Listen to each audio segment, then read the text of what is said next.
presentation of Fox Sports. We are Baltimore. We are LA.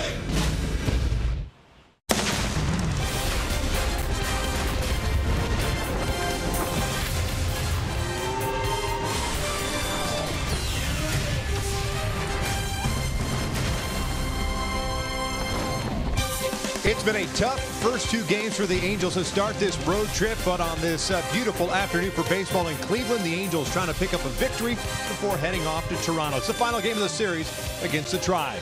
We welcome you inside Progressive Field and back to Angels baseball here on Fox Sports West, along with Mark Gubiza.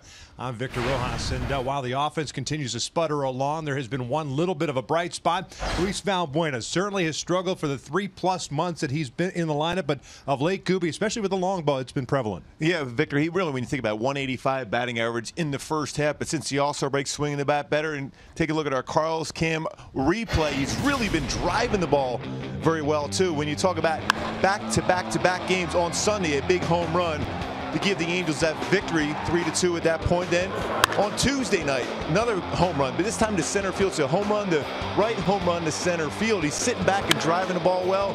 Got a pitch lower part of the strike zone. He has hit the ball very well in the lower part of the strike zone. 280 batting average with 5 home runs in the second half so far. So he's swinging the bat better, driving the ball to all fields, and not chasing that high fastball, which was a problem in the first half. Well, another guy that's been absolutely red hot in the month of July, Andrelton Simmons, not only doing it with the bat, he's doing it defensively as he has all season long. We'll focus in on him when we return to Cleveland.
Here in Cleveland on a beautiful Thursday afternoon as the Halos wrap up this 3-game series and try to salvage the finale against the Cleveland Indians. Ken French back with you. Now we know Andrelton Simmons, one of the best defensive shortstops in the game, making highlight reel plays on a nightly basis. But this year he's pushed his average to 300 thanks to hitting 391 in the month of July, and both the bat and the glove have been on display during this series. It seems like everything right now has fallen for Simmons. 5 for 8, 3 runs scored. He's been on base 8 times, also getting it done.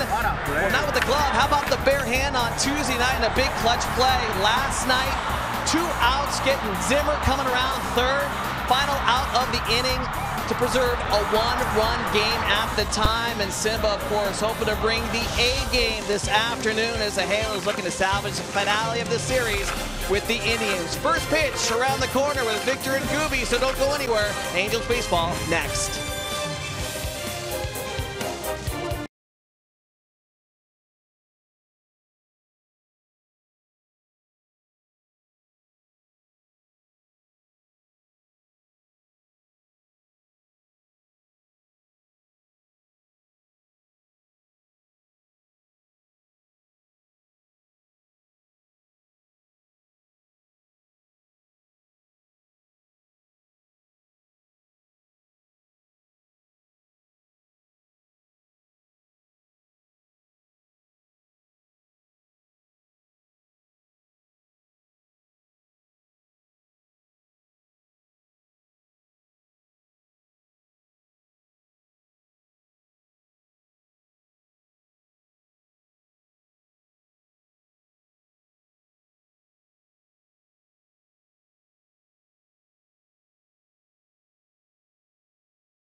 West is being brought to you by our local Southern California Land Rover retailers. By Jack in the Box, come try the new sweet or spicy barbecue bacon cheeseburger and chicken sandwich for limited time only. And by your local Toyota dealers. Let's go places. Welcome back out to Cleveland, Ohio, the site of this 3-game set coming to an end here this afternoon. The Halos trying to pick up a victory before heading off to Toronto, and it has not been pretty, as we mentioned, in the open. Obviously, 2 big innings in both games. The second inning 2 nights ago last night, opening it up late in the 8th inning against the Angels bullpen, and just hasn't been close. The Angels offense has had some opportunities throughout the course of the first 2 games of this series to score runs, but offense has been struggling. Yeah, especially with runners in scoring position to try to add on, especially coming back from a 7-0 deficit in game 1 to tie it, and had some opportunities late, but eventually Cleveland on the walk-off grand slam by Nick Encarnacion. Check out Mike Scioscia's lineup for game number 103 on the season. The Angels at 49-53 now stand 5 games back in the American League wild card race. Ben Revere will get the start today playing left field. Yunel Escobar getting the afternoon off. Mike Trout's at center, Albert Pujols at DH, Cole Calhoun at right, Andrelton Simmons the shortstop. He's been red hot, as we mentioned. .391 hitter in the month of July. Luis Valbuena third, C.J. Cron at first. Juan Granderol gets a start behind the plate, and Omar T. Maldonado. Then Caleb Coward, of course, is batting ninth and playing second base for the 3rd consecutive game. They are taking on the 26-year-old SoCal native by the name of Trevor Bauer, making his 20th start. Gooby 8-8 with a 5.58 ERA. And has struggled mightily in the month of July. 1-2 with an 8.44 ERA. My go-tos to be successful against Bauer today is track that upper quadrant. There's a lot of pitches in the upper part of the strike zone, mistake pitches up there. He gets some hits with runners in scoring position. His numbers with runners on base has not been real good this season. You got to capitalize and get those hits with guys on base. Check out the defense that'll try to support Bauer this afternoon. It'll be Brantley, Zimmer, Geyer in the outfield from left to right. No Austin Jackson today. Urshela, Lindor, Ramirez, and Santana around the infield from third to first, and Roberto Perez behind the plate. Boy, and Michael Brantley has been outstanding, really, when you look back since 2013 defensively out in the outfield. 996 fielding percentage. That's the best in the majors. 36 outfield assists, including 7 this season. Halos dropped game 2 last night by the final of 10-4. They did rack out 12 hits. Just unfortunately couldn't get them going when they needed to. They ended up going 2 for 11 in last night's game with men in scoring position. This after going 0 for the night before.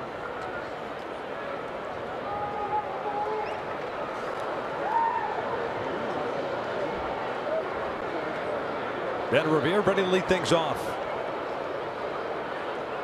A couple of hits last night, going 2 for 3. He'll take a strike. Nick Lentz calling the balls and strikes today. Bill Miller, the crew chief, at first. Todd Tichenor at second. Adam Hamari over at third. This one lifted down the line, slicing away from Brantley. No balls, 2 strikes. 82 degrees at first pitch. Some high clouds. But no threat of rain this afternoon. Originally, when we got here, there was a potential for anywhere between 60 to 80% chance of rain for today, but all clear. Everything staying to the north, which is a good thing, especially on getaway day. Yes, indeed. Revere 4 for 6 in his career versus Bauer. Has been very hot of late. 18 for his last 54.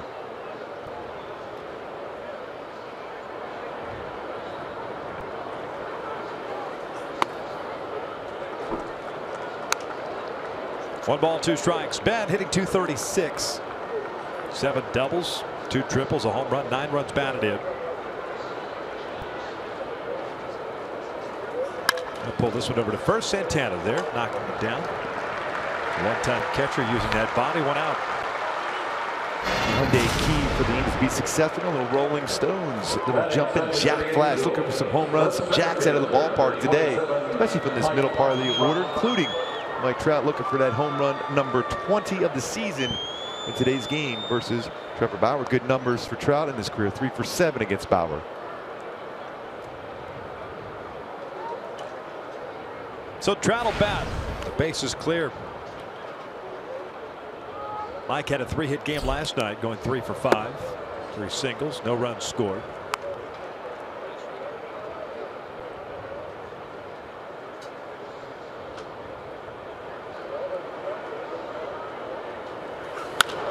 Trout hammers one out toward left, right toward Brantley.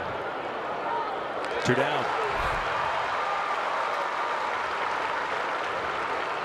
I just missed that one too. And Bauer's a guy that throws a lot of pitches, averaging 18, 19 pitches per inning. When you think what he's done, you look at his numbers in the month of July. 2 of the 3 starts, 5 innings, well over 100 pitches in 5 innings for Trevor Bauer.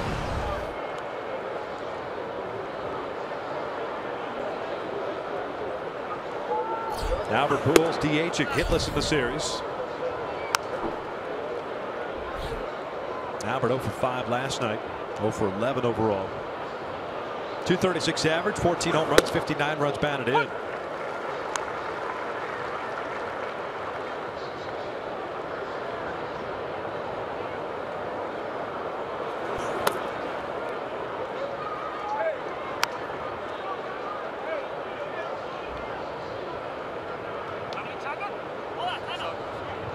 Time called. The baseball being put into play. Albert ahead of the count at 2-1. Shift on with 3 infielders on the left side. Santana between first and second. 3-1 count. Bauer this year, 98 plus innings, 106 hits, 111 strikeouts. He's given up some hits. This one's ripped foul past Urshela.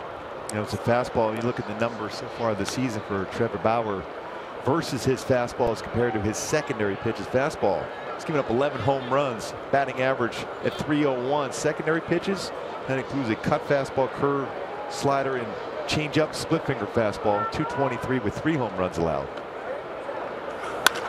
Ground ball to short. Lindor's got him. And for the fourth consecutive game, the Angels start the ball game. Being retired in order. We'll head to the bottom of the first. J.C. Ramirez on the mound for the Angels with no score.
The first inning. Let's take a look at Terry Francona's lineup for the Cleveland Indians, who come into play today with a 54-45 mark. First place in the Central by a game and a half over the Kansas City Royals. They'll have Bradley Zimmer, who's been red hot, leading things off at center. Lindor's at short. Michael Brantley at left. Edwin Encarnacion the DH. Jose Ramirez at third base. Pardon me, at second base today. Santana at first. Brandon Guyer at right. Roberto Perez behind the plate. And Urshela batting ninth and playing third. J.C. Ramirez, 23rd appearance, 20th start of the season, 9-8 with a 4.38 ERA. Yeah, very good on the road, 7-3, 3.60 for J.C. Ramirez, looking for his 10th victory of the season today. We try to cool the hot bats of the Cleveland Indians. 17 hits last night and picking up the 10-4 victory. Zimmer. Lights facing the Angels. He'll bounce this one to the right side. Coward far to his left house. Got to hurry. The speed of the center fielder. One down. Let's check out the Angels defensively. Ben Revere down at left field. Mike Trout at center. Cole Calhoun at right. The infield, Luis Valbuena and Andrew Simmons on the left side. Caleb Coward, C.J. Cron on the right, and Juan Crowder all behind the plate. And C.J. Cron back at first base, making his 37th start the season at first base. One error so far this year. He's turned and been involved in 24 double plays. One of 4 different first basemen this season for the Angels. Valbuena, Marte, and Pujols have all played first base.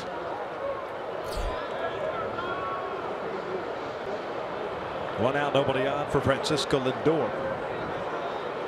He did shortstop, comes at batting 266, and he'll take downstairs. 29 doubles, 2 triples, 15 home runs, 47 runs batted in.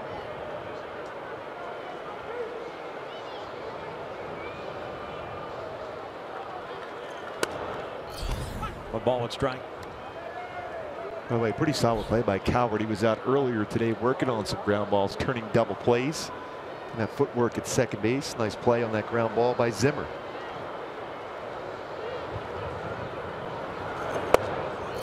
Two and one. JC's last start, picking up a W. It was against Boston at home. 3 runs, 1 earned on 5 hits, 6 innings of work.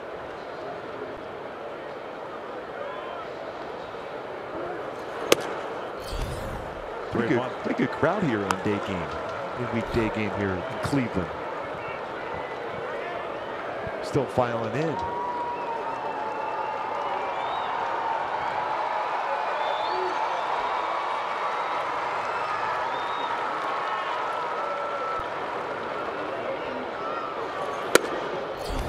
And a walk. So base runner on board. And Brantley coming up. Let's take a look at our tools of the trade.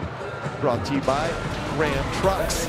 Last night, Cole Calhoun got behind that baseball very well. A perfect throw to the plate, and an even better tag than Martin Maldonado against Edwin Encarnacion at the plate. A very difficult play for both. Done perfectly as Cole picked up his 6th outfield assist, 39 career outfield assists for Cole Calhoun. Lindor's at first with 1 out. And he's off to a big lead already. 4 stolen bases, been caught once.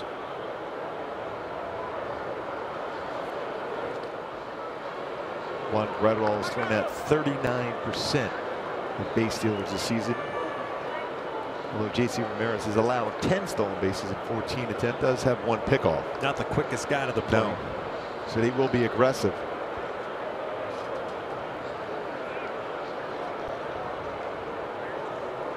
First one to Bradley is out towards center. Trout down at his tracks, makes the catch, 2 outs.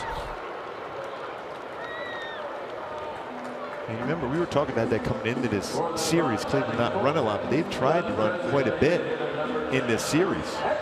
Hasn't been real successful for them.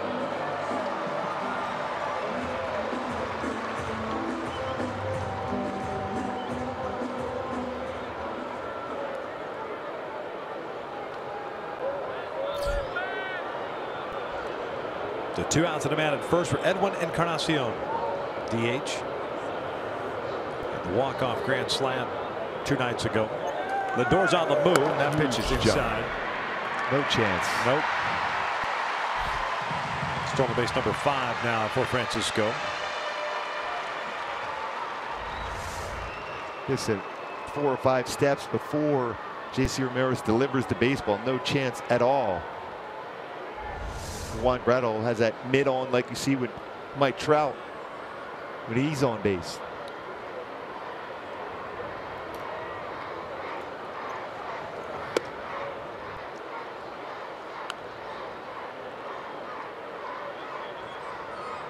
Encarnacion hitting .260, 21 home runs, 59 runs batted in.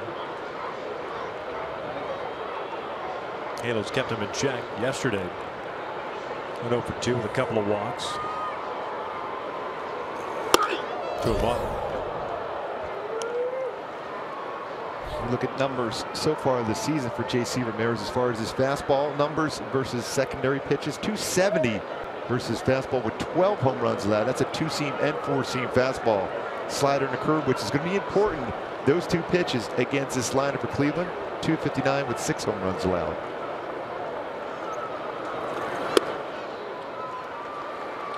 It's pretty firm, hard slider just off the plate at 90 miles an hour. 3-1 count. 2 outs, a man in scoring position. Jose Ramirez on deck. Full count.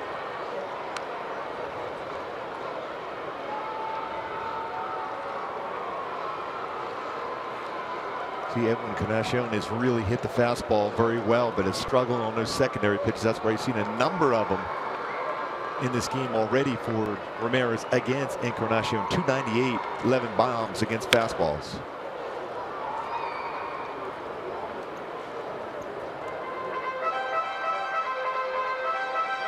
Got a piece of the breaking ball, keeps his plate appearance alive.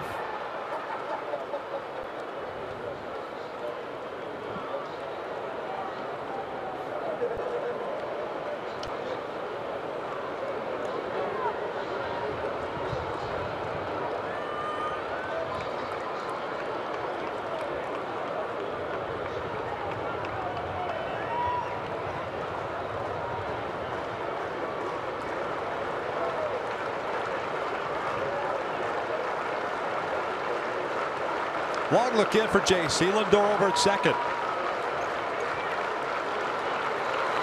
And he walked him. So 2 walks in the inning.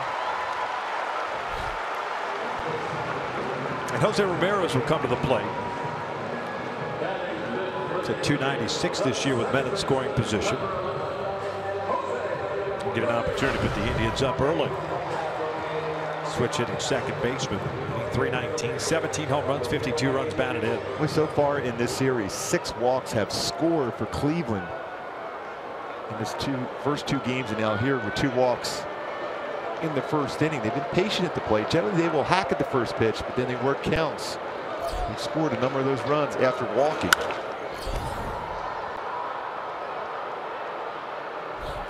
Angels pitchers have now issued a total of 16 walks through 2 innings plus here in the first.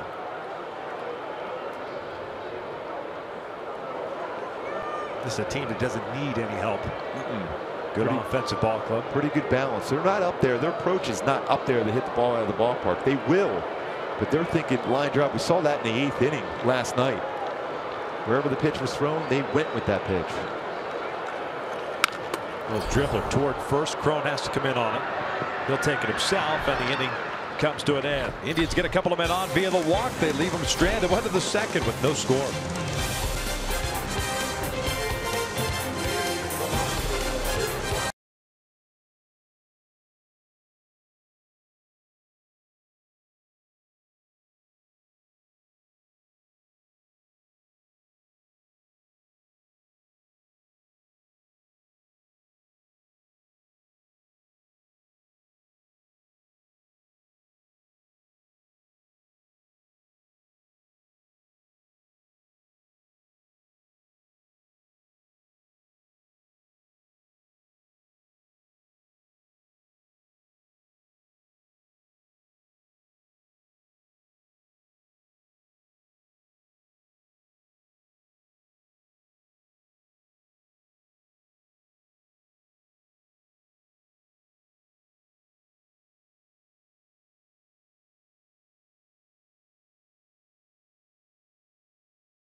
Special occasion in your own private suite here at the Big A. Well, not here, but back home at the Big A Suite Rentals. Yes. Food and beverage packages. Just go to angels.com for more details. I'm sure you can get a nice suite here at Progressive Field, but we're not selling them. No. Halos down in order in the top of the first inning. Cole to lead things off here in the second. He'll be followed by Anderson Simmons, and Luis Valbuena gets Trevor Bauer.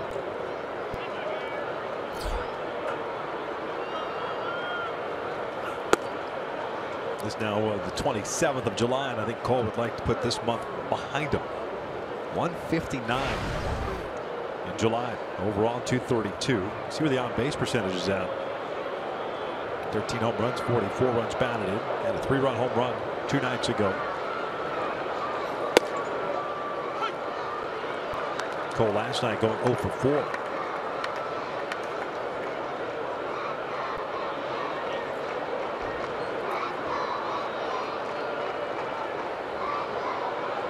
Got those hands up high now again. Made a couple of different adjustments this year, whether it's the hands up high, then resting the bat on his shoulder with the hands lower a couple different times this season, is trying to get comfortable at the plate.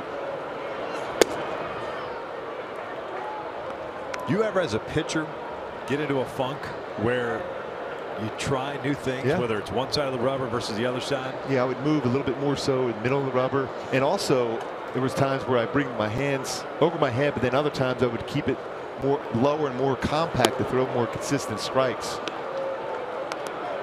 If I had trouble in the strike zone, I would try that. Did you ever have a season that was going bad? Just it didn't matter what you were doing. Which year was that? But then where you continued to tinker throughout the year? Yes, definitely. Especially when the inconsistency in the strike zone. The stuff itself was never really different. until after a surgery on my shoulder. But prior to that, it's consistency throwing strikes and getting fastballs, especially inside to left-handed batters, because that slider I threw to the lefties was going to get some outs. But I was always a fastball away, slider in, so I eventually had to figure out a way to be more consistent, get into that glove side with my fastball. It was easy getting an inside a right-handed batter and away on a slider a right-handed batter, but that one part of the plate, the glove side, was always a challenge. That's kind of what Cole has gone through this year on the offensive side, just trying to find what has made him so successful at the major league level to start his big league career. I still firmly believe when you look at Cole, it comes down to using the whole field. Don't get into that pull happy mode, because he can hit the ball very well to left center field and drive the ball even out of the ballpark.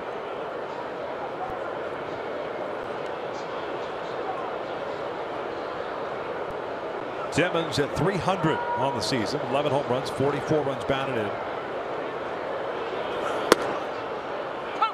No balls, 2 strikes. And while Cole has struggled in July, Simmons on the other hand, we mentioned a .391 batting average, 5 doubles, 3 home runs, 9 runs batted in. Team leader in RBIs in the month of July, Luis Valbuena with 11. He's on deck. Breaking ball upstairs. 1-2. One thing so special about Anderson Simmons, even with 2 strikes, he's still thinking in terms of making good contact. Even though he can be fooled at times, he keeps that bat back in the zone long enough, he's going to make some contact.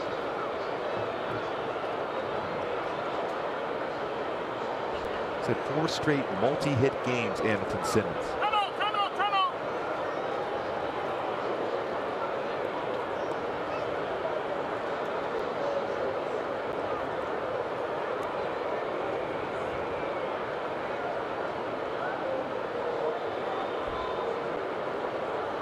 Anderson last night 2 for 3 and also got hit by a pitch.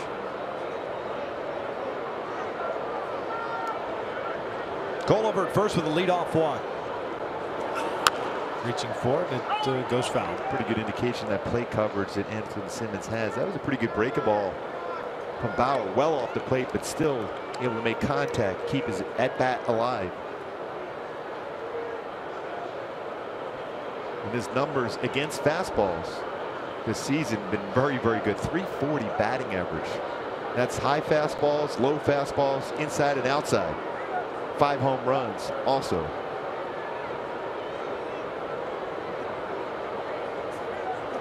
Breaking pitch, grounded over to third. Urshela over to Ramirez on the first, a double play, 2 outs.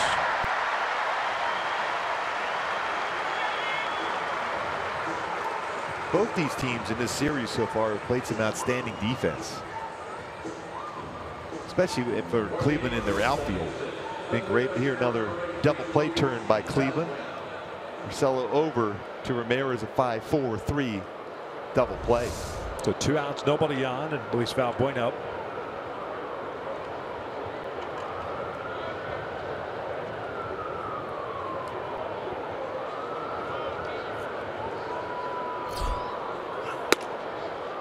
Moves over to third base this afternoon. Didn't like that strike call by Nick Lentz.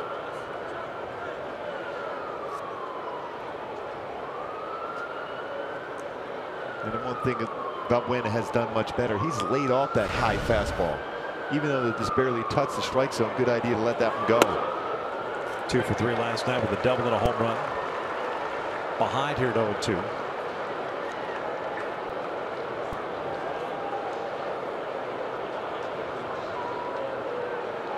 Indians coming to play today. Mentioned sitting atop the division, 6-game winning streak. And Valbuena will go down swinging. First strikeout of the afternoon for Bauer. We'll head to the bottom of the second with no scores.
No score, bottom of the second. Jason Ramirez had 2 walks issued in the first inning, but no damage coming across. And it's Carlos Santana to lead things off. He swung the bat well last night, picking up 3 singles, had a run scored and an RBI. First baseman hitting .244. He'll drive this one out towards center field. Trout going back on it, looking up, and this one is gone just beyond the center field fence. And the Indians have themselves a 1-0 lead on Santana's 13th home run of the season. Tell you what, he has been aggressive in the last 2 games, jumping on pitches early. Does it again. Big game last night with 3 hits, 3 for 4. Jumps on a 97-mile-an-hour fastball, but it's the middle of the plate and down. That happy zone for a left-handed swing, drives it out to dead center field. That's 117th home run of the season for Cleveland.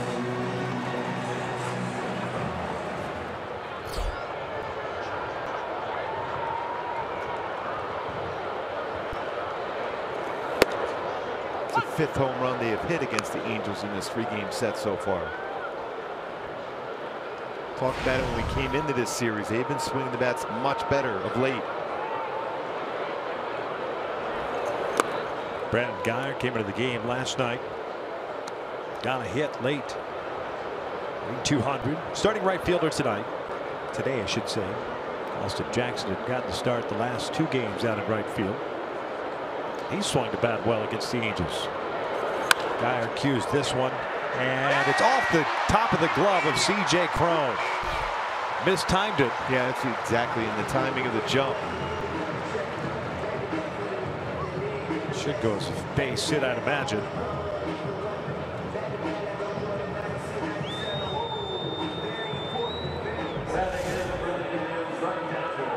He was in position to get to this baseball at the end of the bat, but the jump didn't get that timing down quite right for Cron off the glove. Ended up being a hit for Guyer. So man on for the catcher, Roberto Perez. Second action, first start for Perez. Got out of the game late 2 nights ago.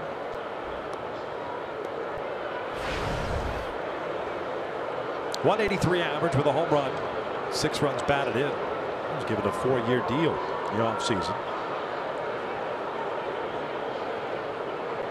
Backup catcher. We'll pop this one foul. The ball's in a strike.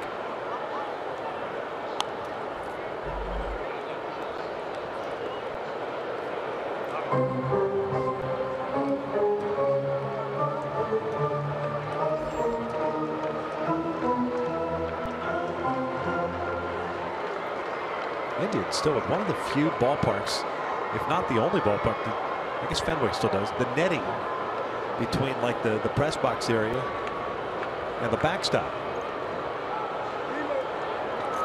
I don't remember many others with that. Since they used to be the norm, so any foul ball back has to kind of, foul ball's got to wait for it to roll down. A lot of the ballparks nowadays have done away with it.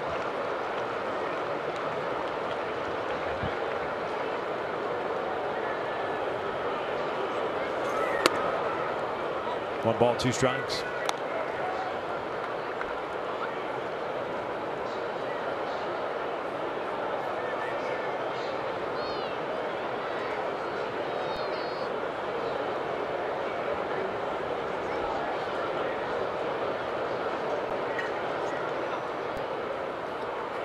Perez will chase and break the ball out of the strike zone.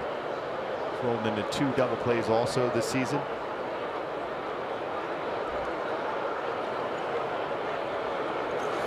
Ground ball to short. 2 hopper, should be 2. There it is. 2 outs. Now it's time for the driver's seat, brought to you by the new 2017 Kia Sorento. Charles Nagy, back in that 1995 World Series team against the Atlanta Braves. Nagy, first appearance there in the World Series, the pitching coach for the Angels. Paul Sorento, also assistant hitting coach, was on that World Series team. They lost the Braves in 6 games that year. I'll tell you what, those teams for Cleveland during that stretch in the 90s, wow. About as good as a lineup as you'll ever see. And even guys that didn't even play a whole lot end up being great major league players. From the Brian Giles, guys like that didn't get much of an opportunity to play because there's too many good stars ahead of them. Richie Sexton, part of the Indians. Sean Casey. Yes. The mayor was originally in the Indians organization, right? You talk about a hitting machine, a guy that let that baseball travel and hit the ball well to all fields. Casey, a very good major league hitter.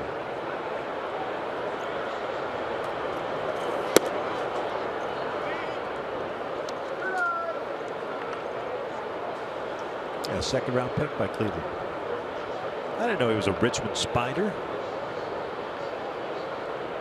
That was back in '95.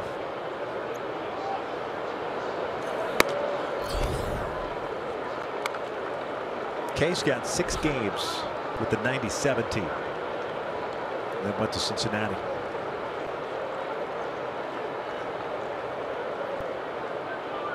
Tell me if this trade worked out. Sean Casey to Cincinnati for Dave Burba. I think the Reds won that deal. Yeah. Scheller works the walk. Third free pass issued by JC. Burba did have a very good slider going for him. Yeah.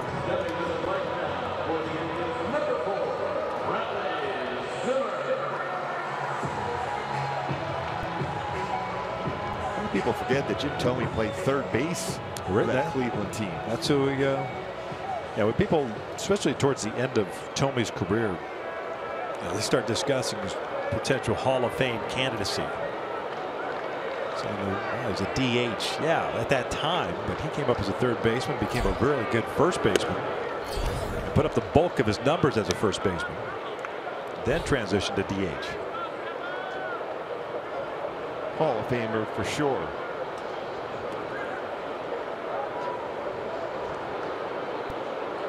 Zimmer, the center fielder, grounded out his first time up. 1-0 Cleveland. Carlos Santana with a leadoff home run to start the second. And when you look at options for JC Ramirez against Zimmer, as far as slider or curveball he's hit very well this season. .333 batting average, and that's what JC throws a lot to lefties. Slider though, just a .212 batting average. When you look at numbers like that, that's the pitch you end up going with. Good life on that fastball at 97 for JC.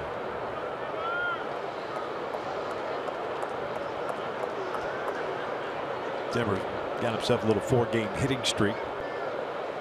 8 for 13 during that stretch. Late on that one.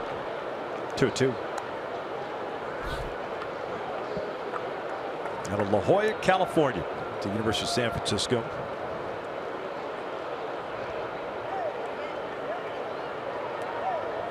First round pick in 2014. 6'5" too, and he can run. In time, full count. And he's shown he can hit the ball very well the other way. So pretty short through the baseball, lets the baseball travel well.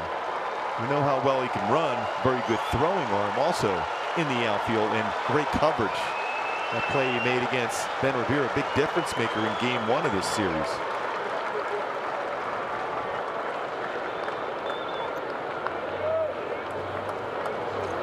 (3-2) and Zimmer goes down swinging. Santana gives the Indians the early 1-0 lead.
Cleveland with that home run by Carlos Santana, leading 1-0 in the top of the third. Trevor Bauer back out to the mound, has been pretty effective so far. He's faced 6 batters, and all 6 out. Did walk a batter, but a double play. He raced that 1 base runner.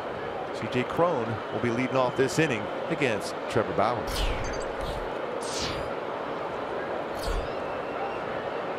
Bottom third of the order, Cron, Gratterall, and Cowart.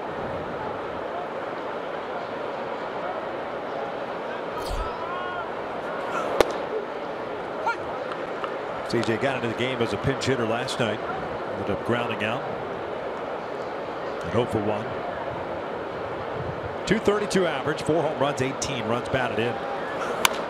Skies this one out toward right center field, not deep. Ramirez drifting out, calling for it. Here comes Zimmer, and he collides with Ramirez, who hangs onto the baseball. And fortunately for Ramirez, at the last second, Zimmer tried to dodge him because that's a big body coming at you and blindsiding you. Exactly, but that's one of those plays too. And most times as an outfielder, you're going to take control of that, but Ramirez was waving off everybody in the outfield right away.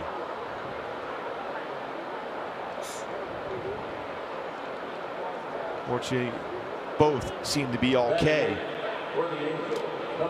Yeah, a little bit of a difference. You're a middle infielder and someone 6'5" running full speed runs into you.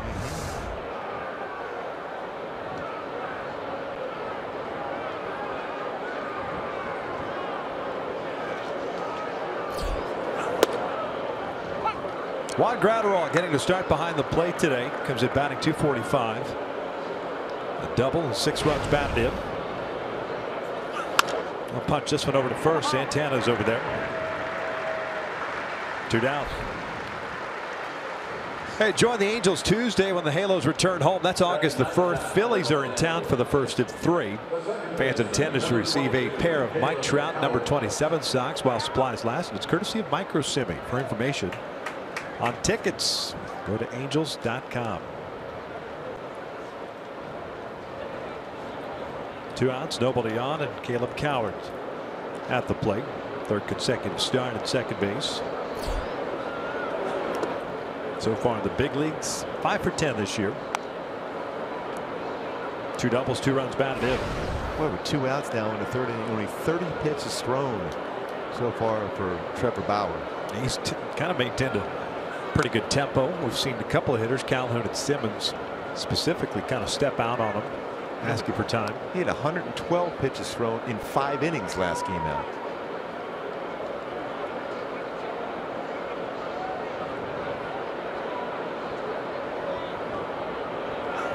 Bouncer over to first. Santana has it.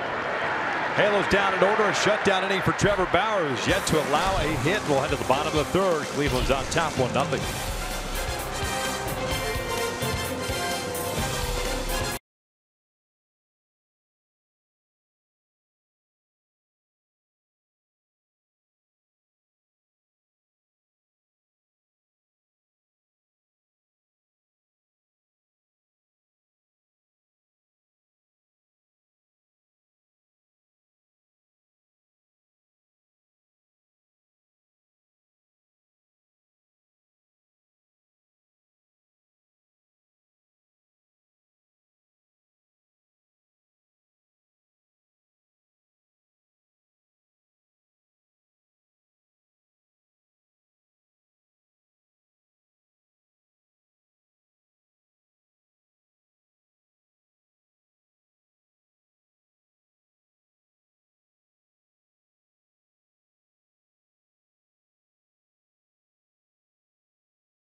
Brought back clean, crisp, Coors Light. Back on this date, 2011, Irvin Santana was the 8th Individual no-hitter in Angels history, a 3-1 victory here in Cleveland.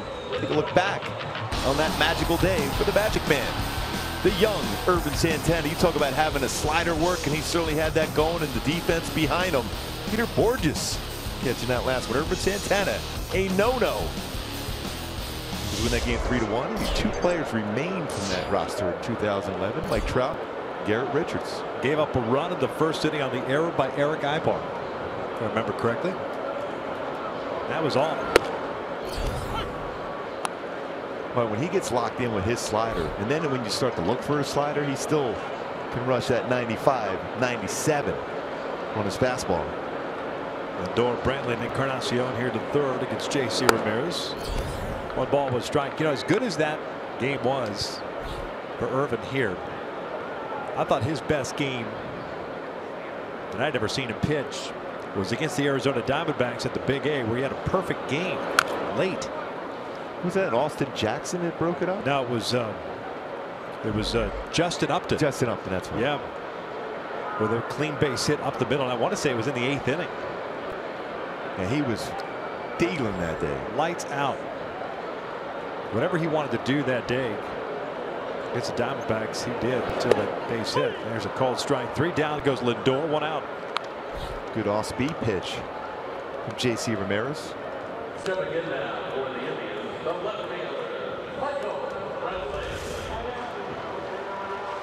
Was backdoor on a curveball, upper part of the strike zone, freezes Lindor, who's been swinging the bat very, very well. See that spread as far as his hit speed so far. 99 with that fastball last inning to get a swing and miss against Zimmer. 76 on a breaking ball. It's a real good differential in the speeds of his pitches so far for J.C. Ramirez. Brantley saw 1 pitch and lined out to Trout his first time up. That one misses outside. All the clouds have basically disappeared here. A sun-drenched afternoon in Cleveland. Angels will go up to Toronto after the game. Indians go to the White Sox. 2-0. No. 1 ball and strike. Brantley didn't think so. That pitch is off the plate. Backdoor slider that got the call. See those numbers versus a fastball this season for Brantley. 323 batting average. Much better on that sinker as compared to that 4-seam fastball upstairs. 273, 426 versus sinker. That's why you're seeing JC trying to go that 4-seam fastball upstairs when he throws the heater.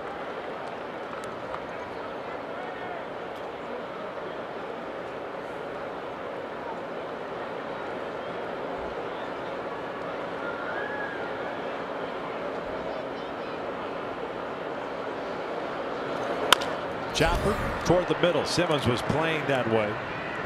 2 outs.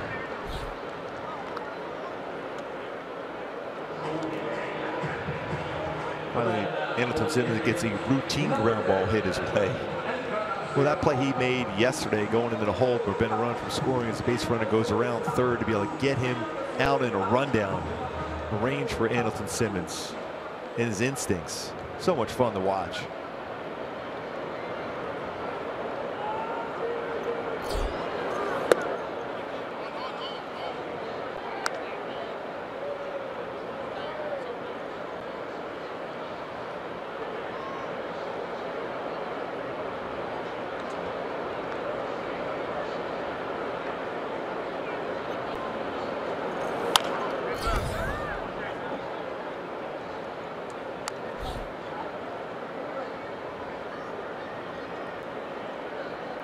No balls, 2 strikes. Encarnacion worked the walk in the first.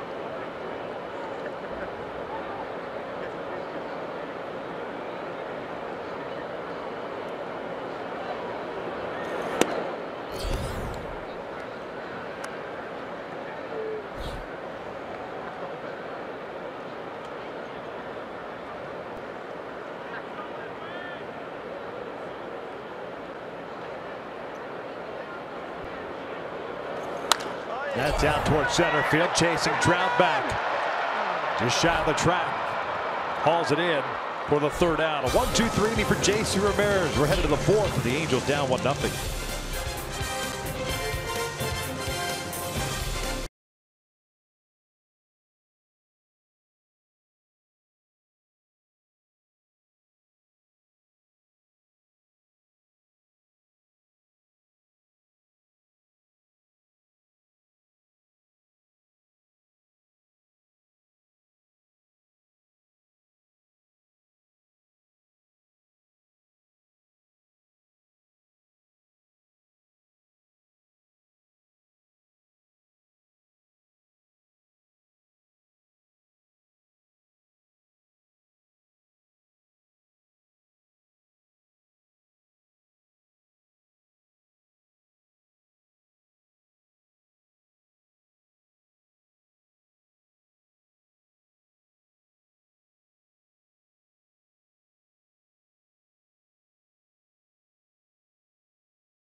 Angels baseball on Fox Sports West is being brought to you by the all-new 2017 Subaru Impreza. Subaru symmetrical all-wheel drive plus 28 miles per gallon. More than a car, it's a Subaru.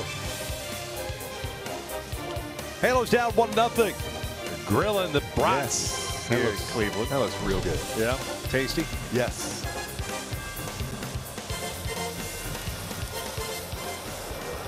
Bauer has allowed one base runner. That was the walk, leadoff style from the second inning to Cole Calhoun. It'll be Revere, Trout, and Pujols, top third of the order. Down to ground ball to Santana in the first, who's 0 for 1.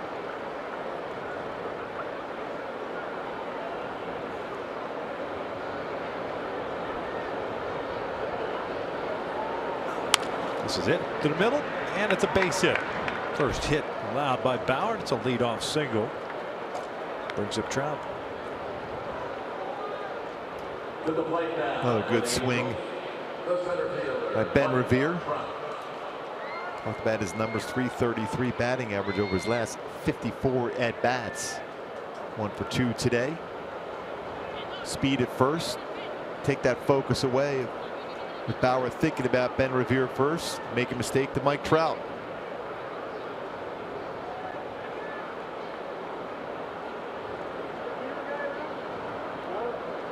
Mike, a fly ball to left field to first.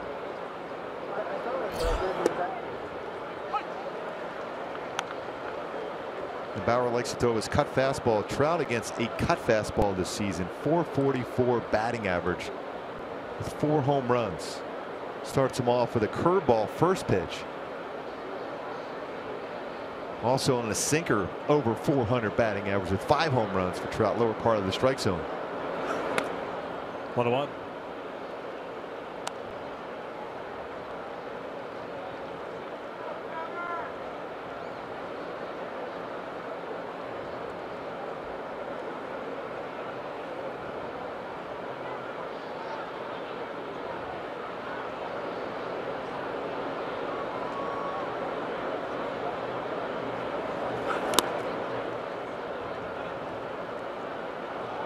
Overthrown fastball there.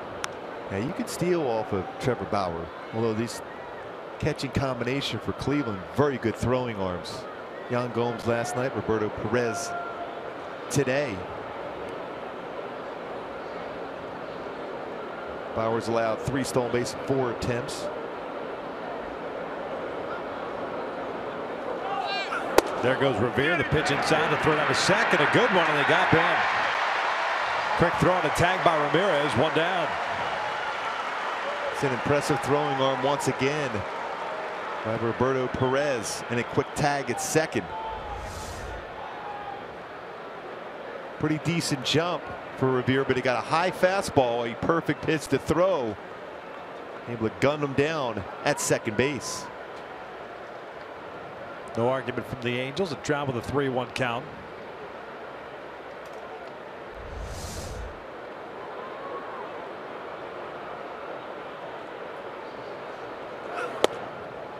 Full count.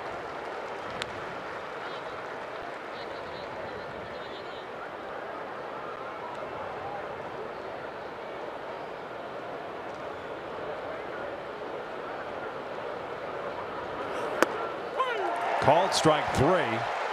That one did catch the outside corner. 2 down. Second strikeout for Bauer.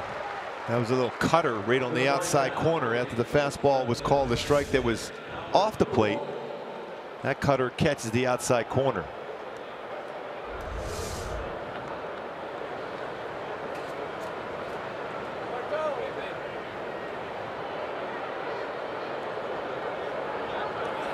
Albert 0 for 1. Takes a breaking ball low.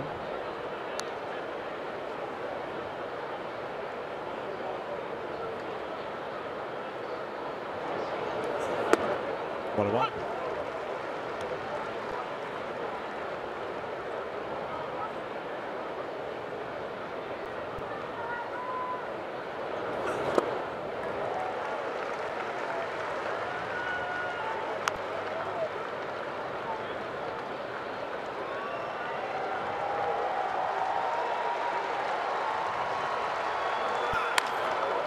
This one's out toward right center field. Zimmer moving over. Halos are done here in the fourth. We'll head to the bottom of the fourth. Cleveland still on top.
Sports West is being brought to you by Hyundai. There's no better time to buy a new Hyundai than now. See your local Hyundai dealer or visit buyhyundai.com. By Fios by Frontier. Get the best price ever on Fios TV, internet, and voice by Frontier. Visit fiosbyfrontier.com today.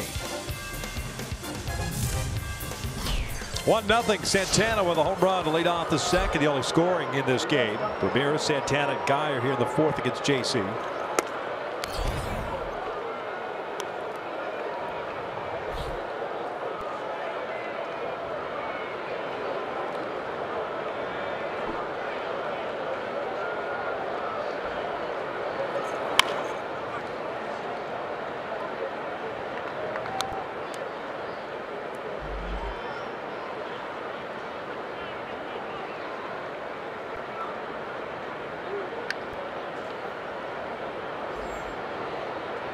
Ramirez grounded out to Crone his first time up. Hit this one back to Crone, one hopper. Jason covering, and there's the first down. Hit well by Ramirez. Nice play by C.J. Crone on the backhand. And the flip leading J.C. Ramirez to the base to be able to get Ramirez by a stride.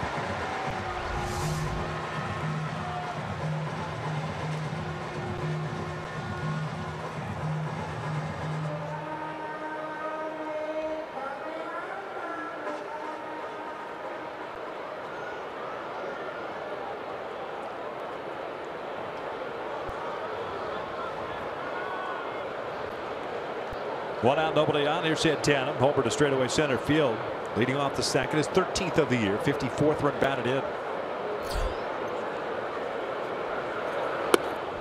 It's a good decision to throw something off speed. He's been jumping on that first pitch fastball the last couple of games. Great numbers his last 11 games versus the Angels. 4 home runs, 13 RBI.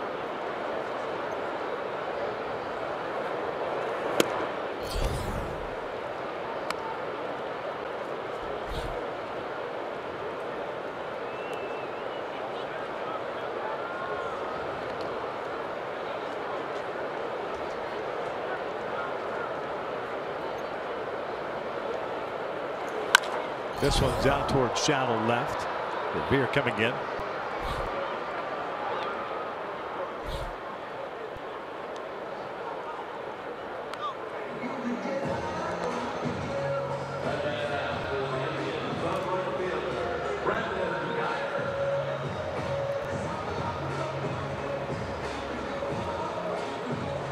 Two outs, nobody on, and Brandon Guy coming up.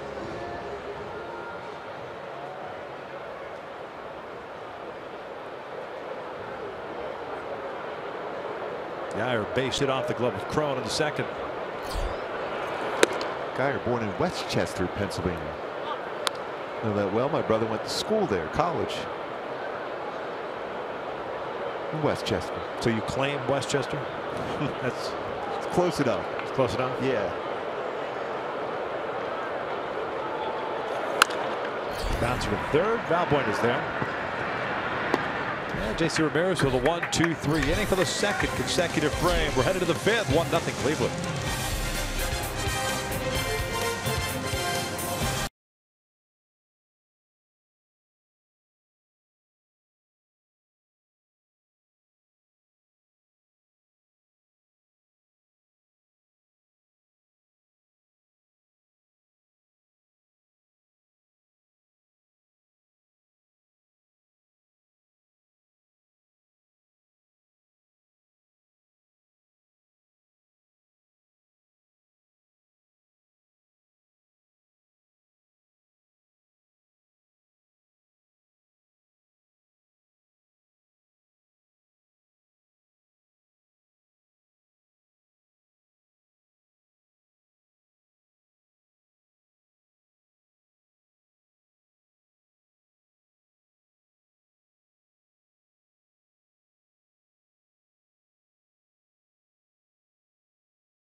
Names in the UFC descend upon the Honda Center in Anaheim for UFC 214. Daniel Cormier and John Jones. By the way, they don't like each other. I don't think so they at will all. Battle it out in the co-main event while FXX has the prelims covered. Number 3 Ricardo Lamas taking on number 15 Jason Knight in the featherweight division. Coverage begins at 4 Pacific on FXX. So they probably didn't have breakfast today watching the pregame show, you don't think? Nah, No. Together? No. Yes. No, not at all.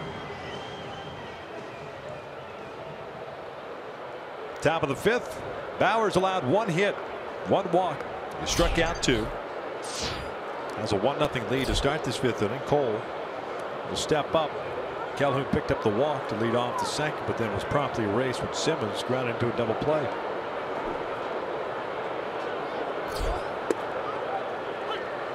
Got a nice little rhythm about him today. He doesn't. I mean, he gets out on that mound as quick as possible. As soon as that last out is made, he is running out the mound. He's got a little bit of a routine he goes through before he throws his first pitch from the rubber. He's got good numbers in his career against the Angels. This is his 5th career start. 3-0 with a 3.14 coming into play today. Mixed in some pretty decent changeups also, and split. Diamondbacks first round pick in 2011 out of UCLA. It was part of a big 3-team deal involving the other team in Ohio, Cincinnati, Cleveland, and then of course the Diamondbacks. That also included a player by the name of Didi Gregorius, Shin-Soo Choo, Brian Shaw. Yeah, but Didi's, well, he's homered in 3 straight games, or had this recently. 2-1. Oh, fouls it. 2-2. Here's Trevor Bauer before he throws that first warm-up pitch from the rubber. Goes through a simulated couple throws just to loosen up the arm. Then he goes a little crow hop to throw to the catcher first, and then settles in to his normal routine. A little different than the norm.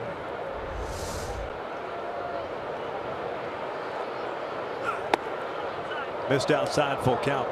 I don't know where I got it. I used to do something similar in that when I signed with the Angels, they made me a closer. For whatever reason, my first throw was basically from the landing area. And I couldn't take the ball from the manager. I wanted to pick up the ball from the dirt. Cole rips one out to center field, and that'll fall in for a leadoff single. Oh, pitchers. Yep. Yeah, I mean, there's certain routines in which you go through every single time. I remember Bill Latchman was my first manager. The first time I got called into a game, he was getting ready to hand me the baseball, and I said, drop it. Oh, yeah, they really appreciate that, like, managers. They would have Rookie ball. They would have dropped you at that point. So, yeah, just drop it. I let it roll all the way down. I picked it up and threw it from there. Oh, Latch. Yes.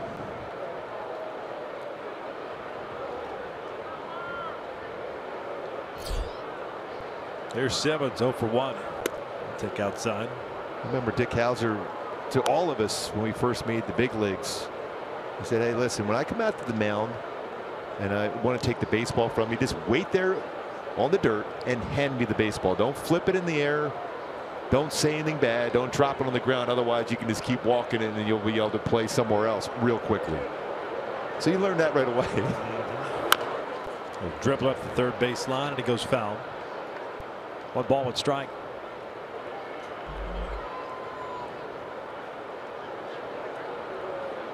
Because to be quite honest with you, managers don't want to be out there any more than you want them out there. They prefer you to be able to shake the catcher's hand after 9 innings of very good baseball pitched. Terry Francona, he's not afraid to go down to the bullpen, though. He's a guy that will utilize that bullpen. He's got a great one here.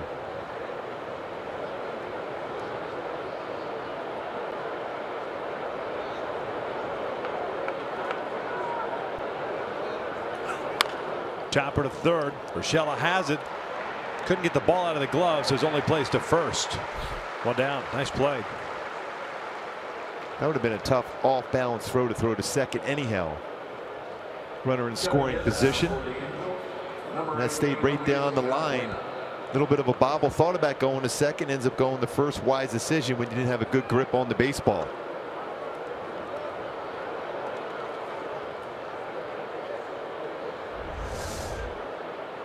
Urshela is a real good fielder at third base.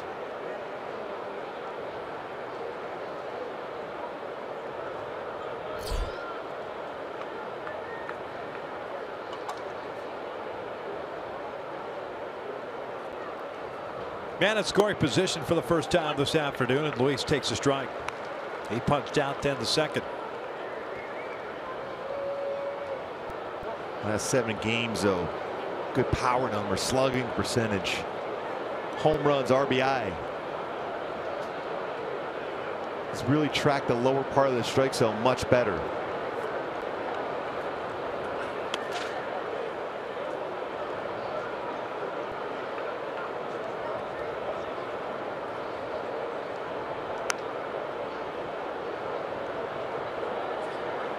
However, coming in this game, percentage-wise of curveballs, about 29%. He's thrown a lot of real good ones, especially against the left-handed batters in the lineup today for the Angels.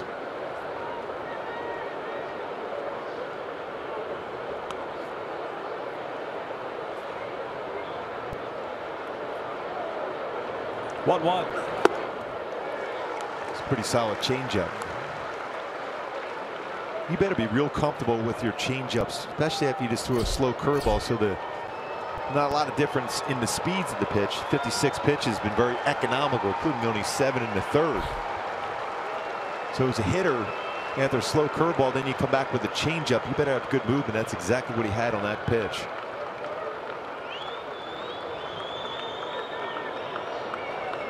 Cole standing at second base. Angels down 1-0 here in the 5th. Did not go. 2 balls, 2 strikes.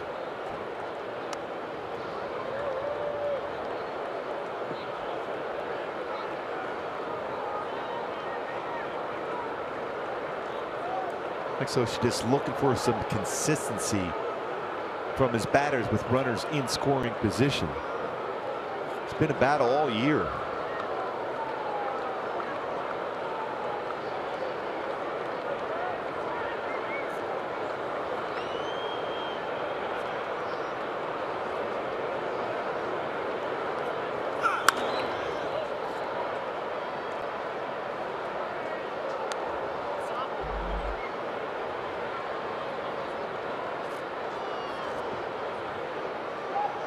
Count remains even at 2 balls, 2 strikes.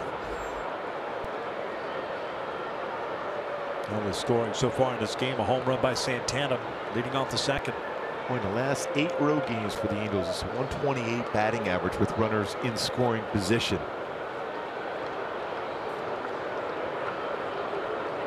Six for 47.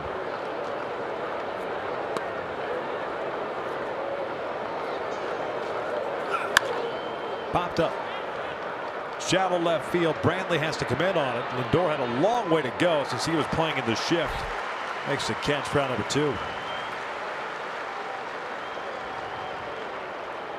Gold Glove winner last season, Francisco Lindor. 2 of the best shortstops defensively you're going to find in all of baseball playing here today. Good communication between the two. One thing to keep an eye on with 2 outs and runners in scoring position. This is really the time where Trevor Bauer has struggled mightily this season. 368 batting average against Bauer with runners in scoring position, 2 outs.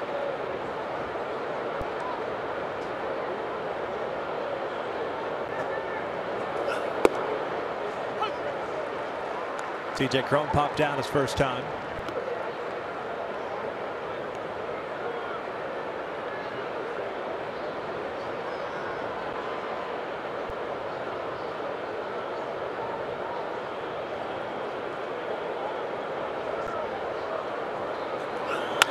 Back toward the middle. That'll sneak through for a base hit. Calhoun being waved around. Zimmer's throw to the plate is not in time. It's a 1-1 game as Crone ties it up with his 19th RBI. Simplified approach. This ground ball lines it right back up the middle. And another base hit with a runner in scoring position against Trevor Bauer with 2 outs. Good swing there by CJ Crone, picking up his 19th RBI of the season. Tying this game up. Breaking ball. Stayed out over the plate. Lines it right back up the middle.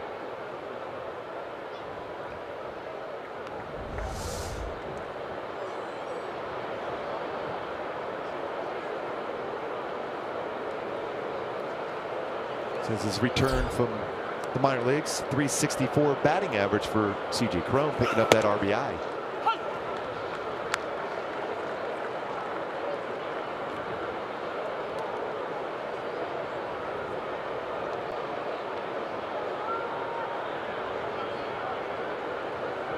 Juan Gratterall grounded out his first time up.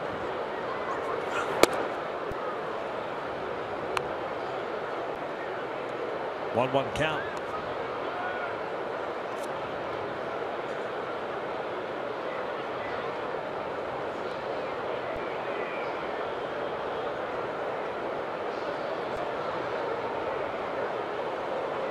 Short lead for Crone at first. 1-2. Back-to-back cut fastballs for Bauer against Gratterall.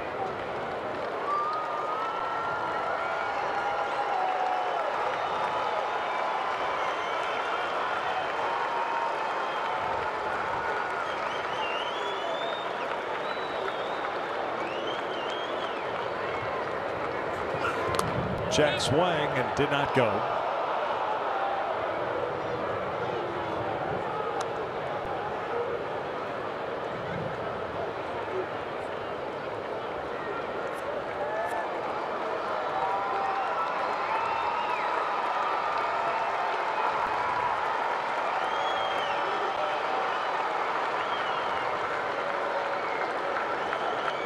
One game here in the 5th. Gratterall pulls one into the left field corner. Crone chugging around second. Will head to third. Brantley plays the carom cleanly. It's a double for Gratterall. The Angels have runners at second and third. 2 outs and Caleb Coward coming up. Second double of the season for Juan Gratterall.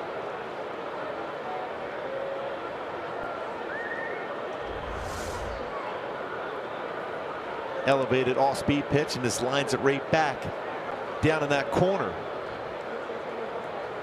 CJ Crone cruises over to third base. Caleb Coward at the plate. Those numbers again. Runners on and runners in scoring position, 2 outs. Not real good for Bauer trying to get through this inning. Angels trying to get the lead now against them.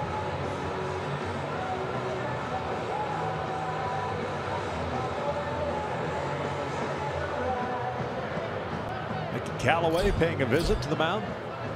Back-to-back 2-out hits allowed by Bauer. Caleb will come up with an opportunity to give the Angels the lead here in the 5th.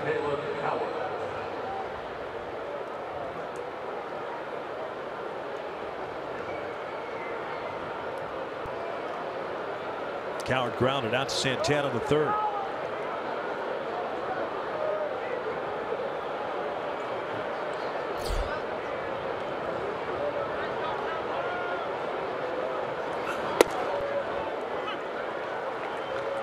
Continues to throw that first pitch curveball for strikes.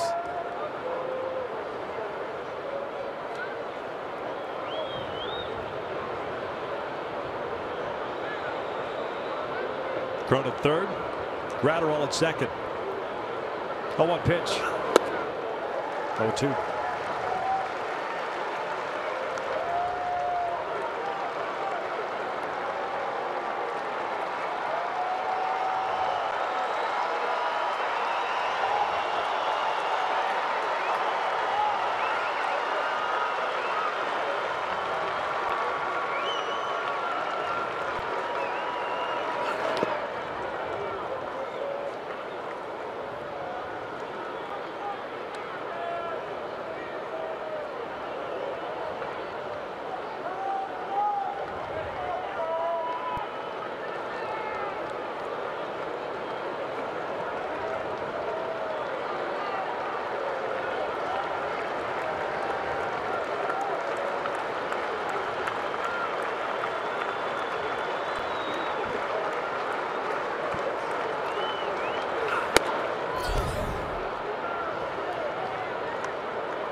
Why don't they go back to that breaking ball? 2 balls, 2 strikes, and 2 outs. So you see how those numbers change quite a bit when there's runners on. No one on, very good as far as it batting average against, which is .231, but increases with runners on, runners in scoring position, especially with 2 outs.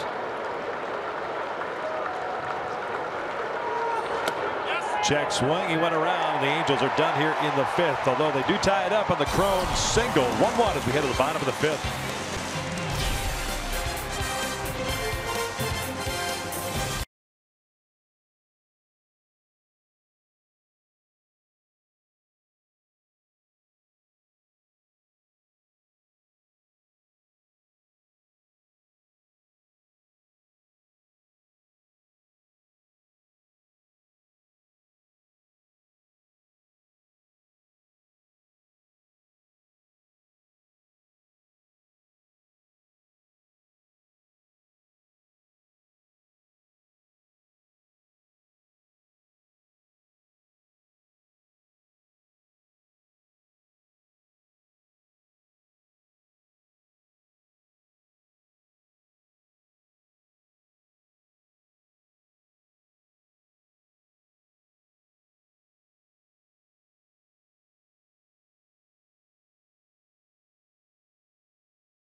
This copyrighted telecast is presented by authority of the Los Angeles Angels and may not be reproduced or retransmitted in any form.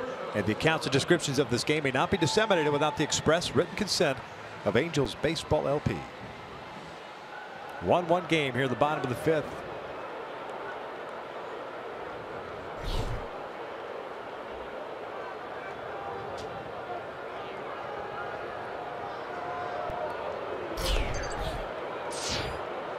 Eight, 9, and 1 coming up for Cleveland. Perez, Urshela, and Zimmer. JC Ramirez with 2 strikeouts, 3 walks, 2 hits allowed.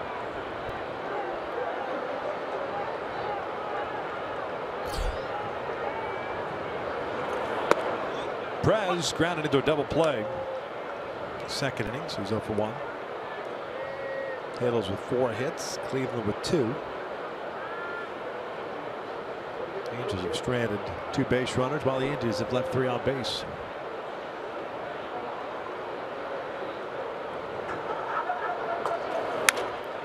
Off the end of the bat towards short. Baseball had some spin on it. It's like one of those spitballs you used to throw back in the day. Hey, join the Angels Friday, August the 4th. Oakland is in town at 7:07. Fans and attendants receive a Trout MVP season bobblehead, the second in a series while supplies last. This one's brought to you by Pechanga Resort Casino. Go to Angels.com for more. Allegedly.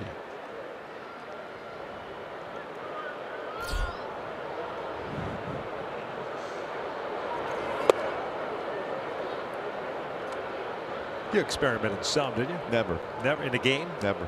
Messing around though? No. Even like playing catch? No, I never did. You were afraid? Yeah. I'm afraid I would think it might be a better chance getting out. Always felt that pitch right there was good enough to open up the strike zone for you.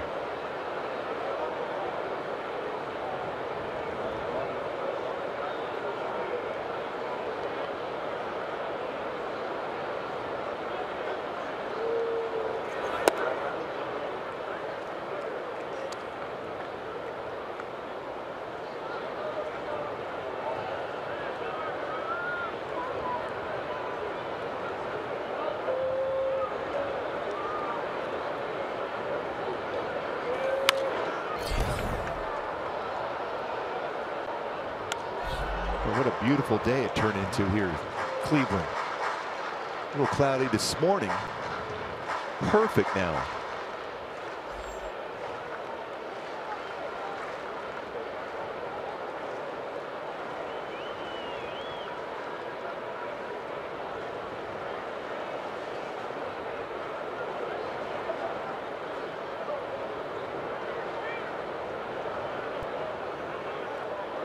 Two balls, 2 strikes on Urshela, who worked the walk in the second. I think I mentioned 2 walks for JC. It's actually 3.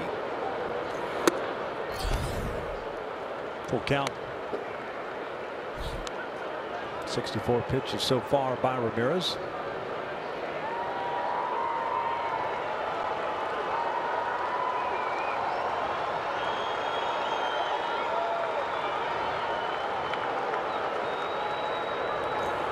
Almost hit him. 4th walk issued by Ramirez, puts a man on. Take a look at the hot upcoming schedule. We mentioned the Angels will be off to Toronto after the game. They're back home for a nice long homestand after an off day on Monday. Phillies, A's, and Orioles in town before the Angels head out on the road for a long one. Seattle, Washington, and Baltimore. Hopefully at that point the Washington Nationals will cool down as far as swinging the bat. They're having a pretty good game today against Milwaukee. Had a pretty good inning. Yeah.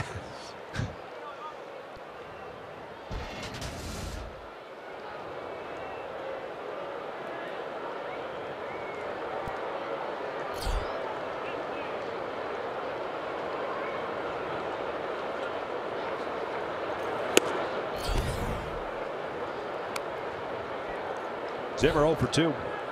Grounded out of the first inning, struck out of the second.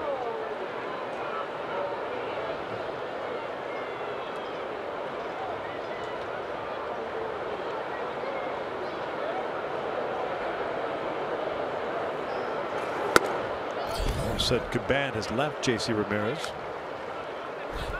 He hasn't been able to control his fastball. So a lot of times they get back in the command, throw a breaking ball.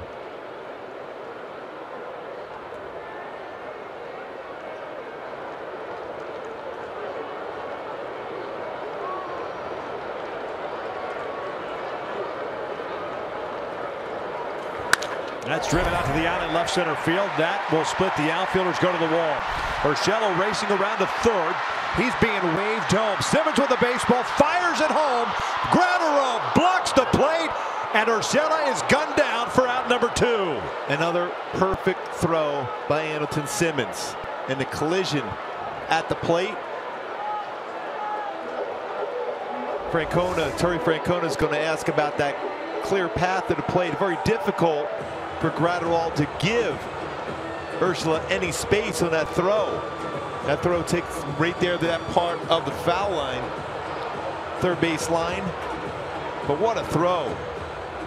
Perfect throw, and gets him at the plate, and I guess they're going to take a look at it. They can take a look at it, but I think by the rules it's fine because the baseball took Gratterall towards that spot. Yes. It was before the slide, or an attempted slide by Urshela. He wasn't blocking the plate. Well, and the rule states if you've got the baseball, you could block the plate.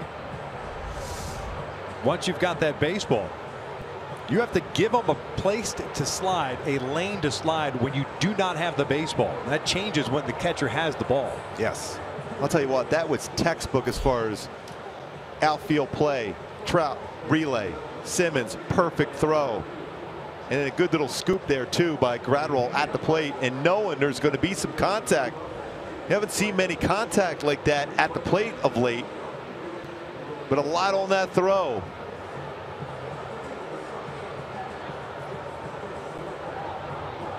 And able to control and hold on to that baseball.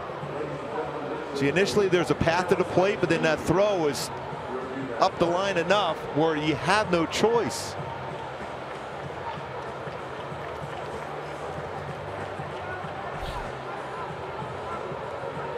It's the second outfield assist of the season for Mike Trout, first since April 17th. Yeah, the runner's out at home. There was no blocking of the plate.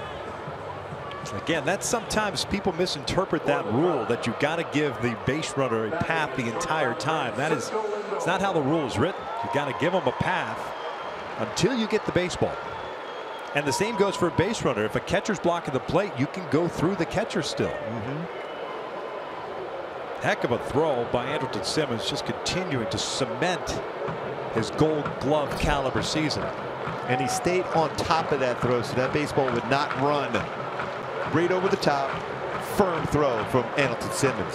It's a double for Zimmer, his 12th of the year. He's at second, 2 outs. And the first one's in for a strike. Lindor walked in the first, struck out in the third. So impressive. Talk about his bat a lot of late, but his defense separates him from most players in the game, not just shortstops, but all players.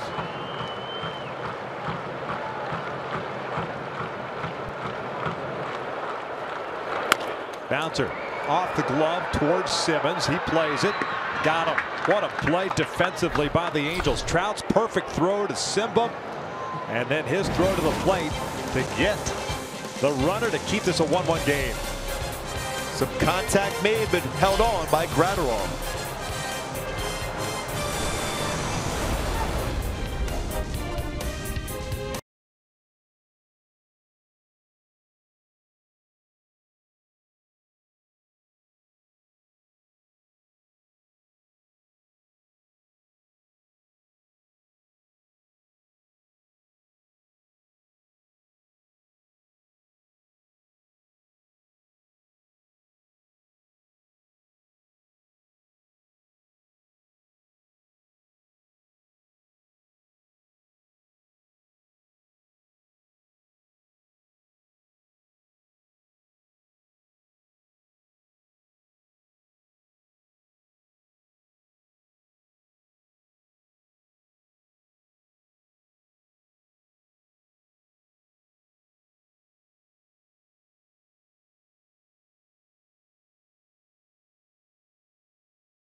Sports West is being brought to you by Carson Toyota. Come see the difference a family-owned dealership can make. Beautiful afternoon for baseball as we wrap up this 3-game set here in Cleveland. Halos have dropped the first 2, but trying to pick up, salvage the finale of the series. It's a 1-1 tie as we start the 6th. Top of the order coming up for the Angels in Revere, Trout, and Pujols to face Trevor Bauer, who gave up 3 hits in the 5th inning and allowed 1 run. Got out of it by striking out Caleb Coward, runners at 2nd and 3rd.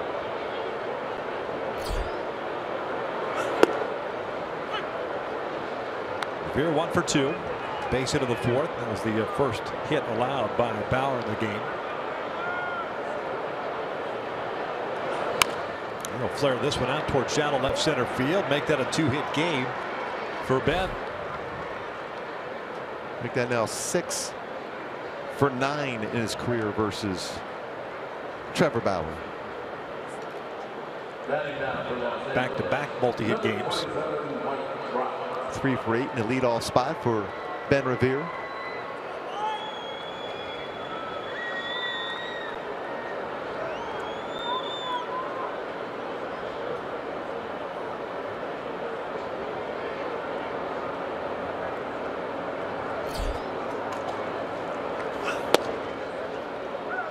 Trout a fly ball to left and a strikeout looking. 1 of 3 punch outs for Bauer to go with 1 walk. Now 5 hits allowed.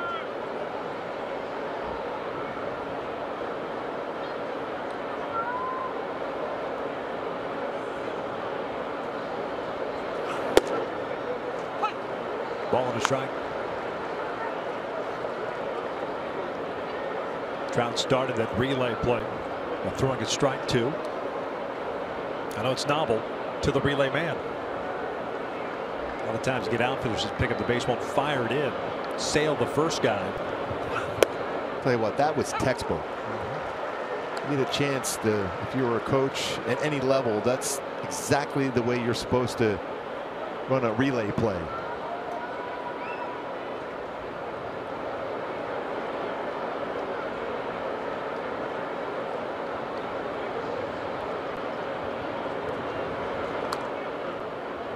Ball and 2 strikes on Trout.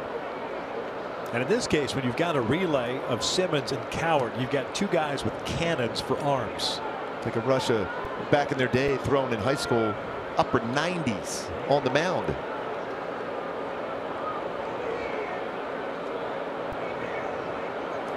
Trout will roll it foul. So his count will remain at 1-2. On that last at bat for Trout against Bauer, he got him looking on a cut fastball. I showed those numbers earlier that Trout has really hit a cut fastball very well this season.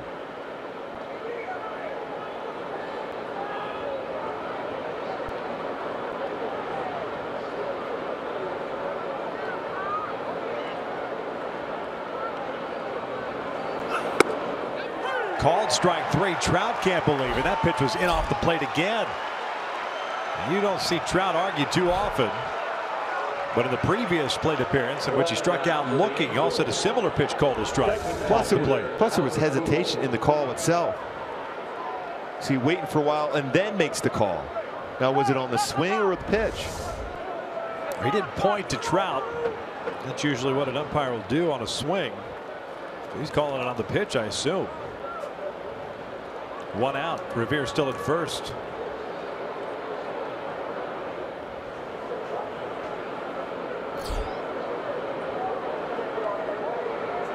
Yeah, it's 2 at-bats in a row for Trout where he has been called. There's been a strike call that has been off the plate in. Changed the at-bat. Last at-bat certainly changes this at-bat.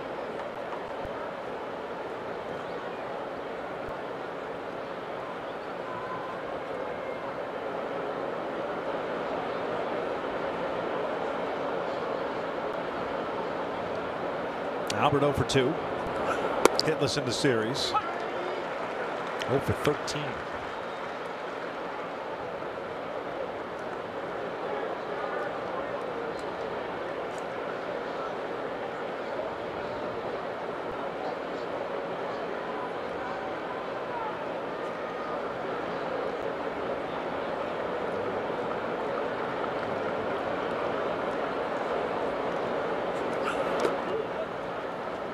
Two-out count. Revere was thrown out. trying to steal in the 4th inning. Hasn't taken too big of a lead, or hasn't attempted to go anywhere from first.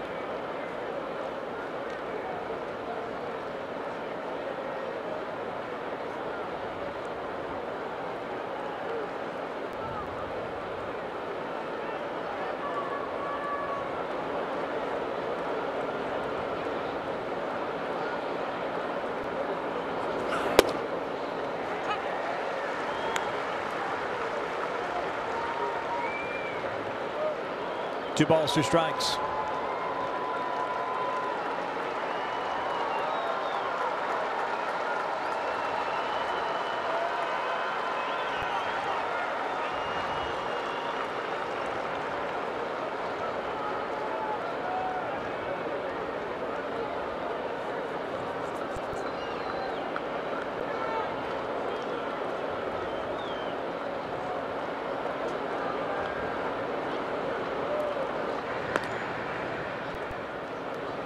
Two count. You said Revere trying to stay out of a potential double play. I think you have to.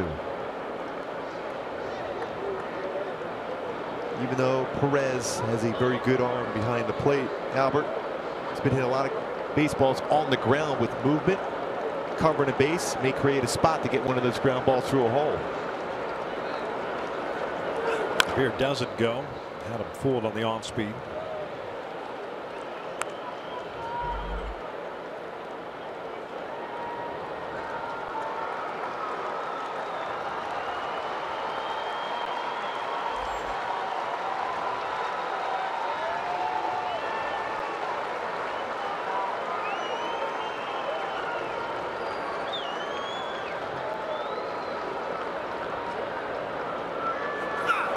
Full count. Going back to my Hyundai key for this game. Jumping jack flash, looking for that big jack here, especially on a 3-2 count. Revere will be running. See if Albert can connect on a pitch in the lower part of the strike zone and crush one.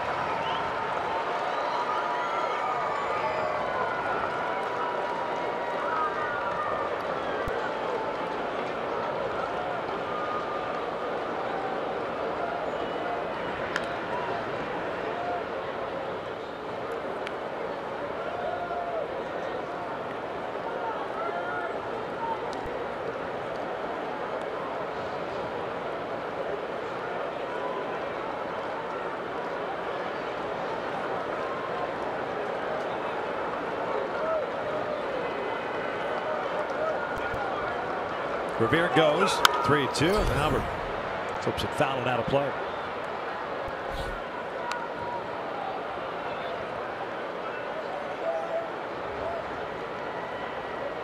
A bad back to first base. He'll be off again with the next pitch.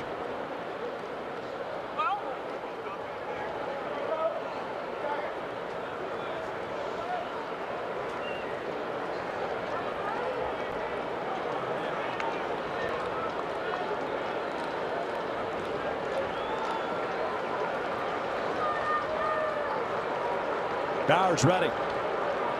Revere goes. Was it foul?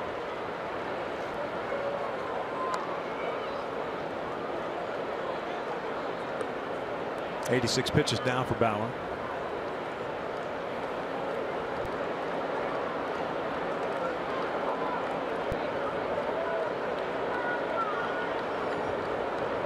Calhoun's on deck.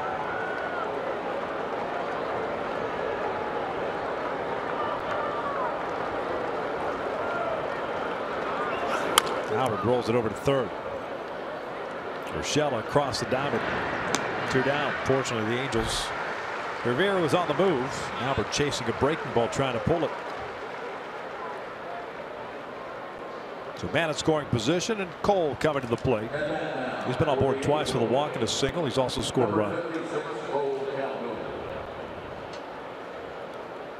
It's a quick conversation with an open base, how they want to approach Cole, but Anderson Simmons hitting behind Cole Calhoun so far has grounded the ball twice to third base. Anderson Simmons on deck.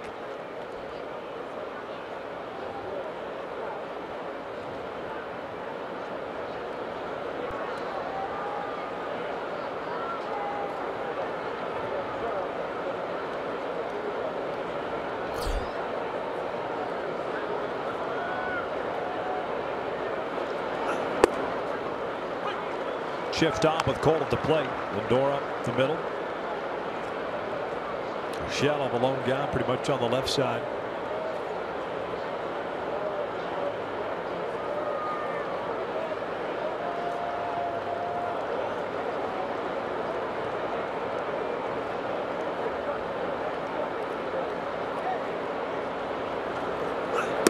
One.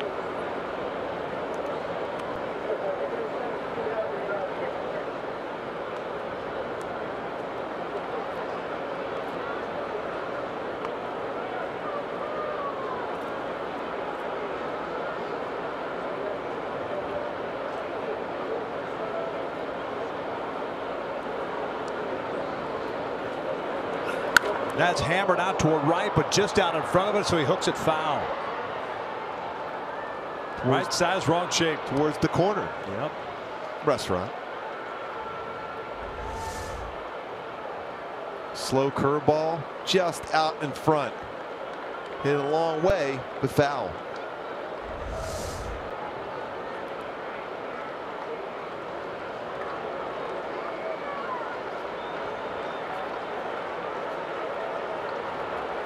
One ball, two strikes, two outs, 1-1 game. We're in the sixth.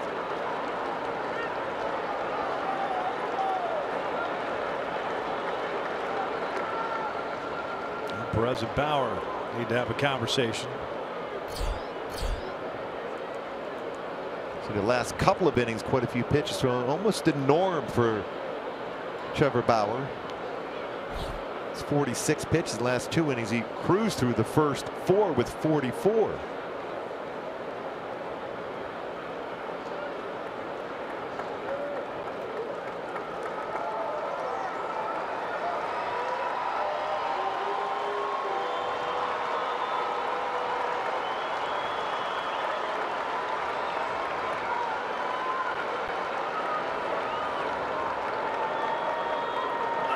Down and in. Nice play by Perez, digging that ball out of the dirt.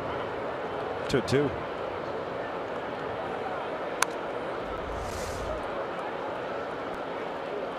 This block, that's a very difficult, hard breaking ball in the dirt.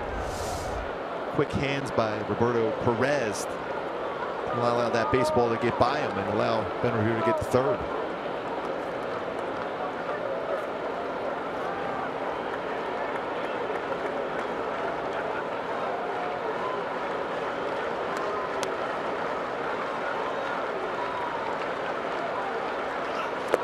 Cole will go down swinging. The Angels will leave a man in scoring position. We'll head to the bottom of the sixth inning, tied at 1.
Break brought to you by T-Mobile. The Rays and Yankees go at it. Chris Archer on the mound against CC Sabathia.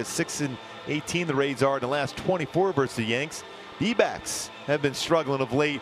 8-15 last 23 games. They take on the Cardinals. Now let's take a look at our showstopper around the majors, and what an inning for the Washington Nationals. Goodwin leads it off with a home run. Not one, not two.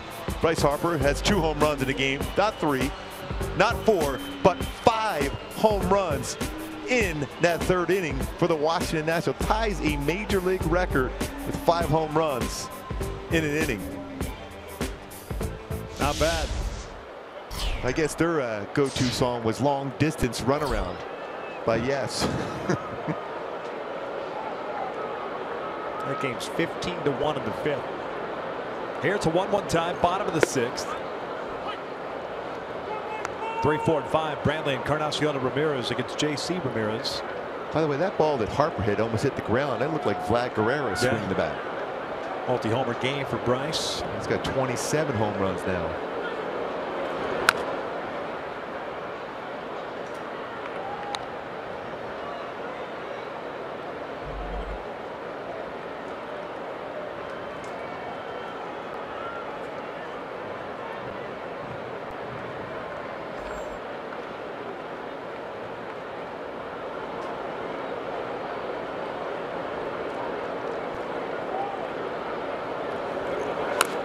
Oh yeah, by the way, Max Scherzer's pitching that game also.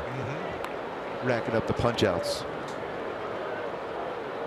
7 punch outs. They're 4 2/3.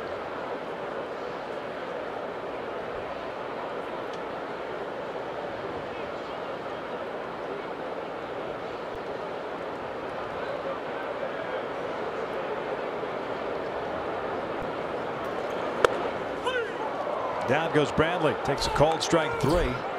And Brantley doesn't like that call. Thought that pitch was down. See where this pitch is located. That's the upper part of the strike zone. Sorry, I had the wrong dot on our Fox tracks. You're just thinking of all those home runs hit by the Nationals.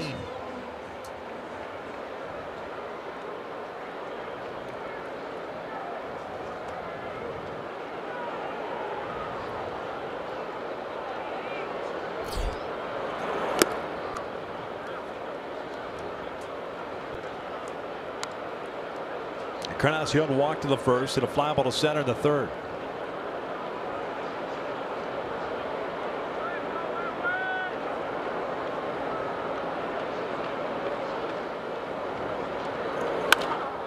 Encarnacion hits this one out to left and it'll fall in front of Ben Revere for a 1-out single. Now let's take a look at our top tier play brought to you by Arco. That's inning. You're talking about textbook perfect relay. Trout to Anderson Simmons, the perfect throw, and great play by Juan Gratterall. They'll scoop that and control the baseball and absorb that collision at the plate. Excellent job on a relay play. Trout, Simmons, Gratterall, all plus plays on that one.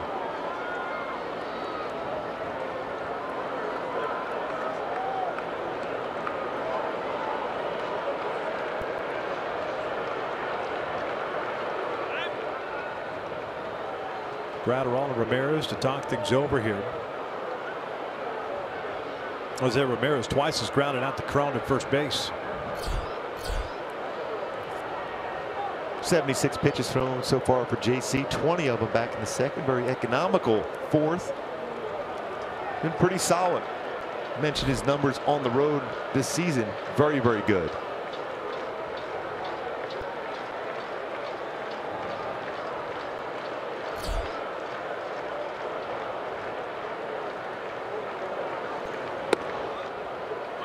Break the ball for a strike up at Toronto. Marcus Stroman, Russell Martin, John Gibbons all ejected. The home plate umpire Will Little. Blue Jays trying to finish off a sweep of the Oakland A's, but Oakland's leading that one. It's not good when you're starting pitcher. Your entire battery is ejected after 1 pitch. Yeah. That game's in the 5th. So I'm guessing they were arguing the fact that it might have been in the strike zone. The I think so. Yeah.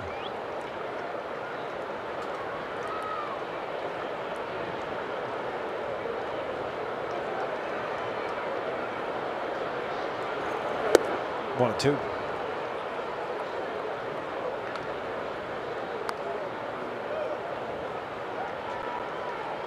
Speaking of Bryce Harper, he got thrown out of the game. What was that, last night? 2nd time this year he's been ejected.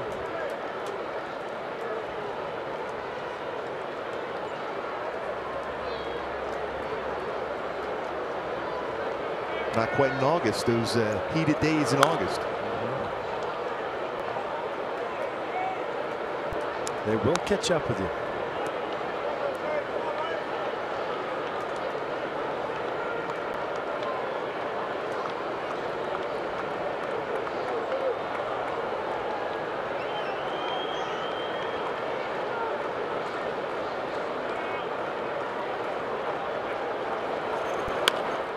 Little flare. Simmons drifting out on it. Trying to deke Encarnacion into believing he didn't know where the baseball was at.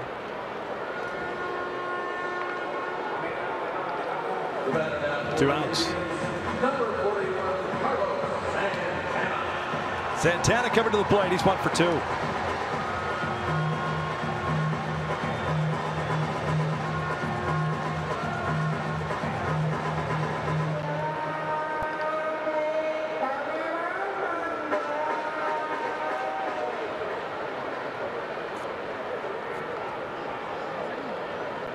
Carlos with a home run to straightaway center field in the second. The fly ball to left in the fourth.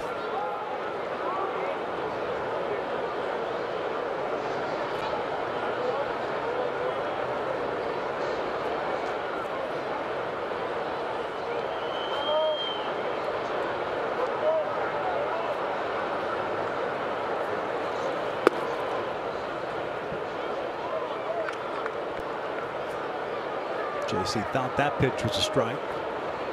Doesn't get the call. 3 strikeouts, 3 walks. 5 hits allowed. Pardon me, 4 hits allowed by JC. Halos with 5 hits.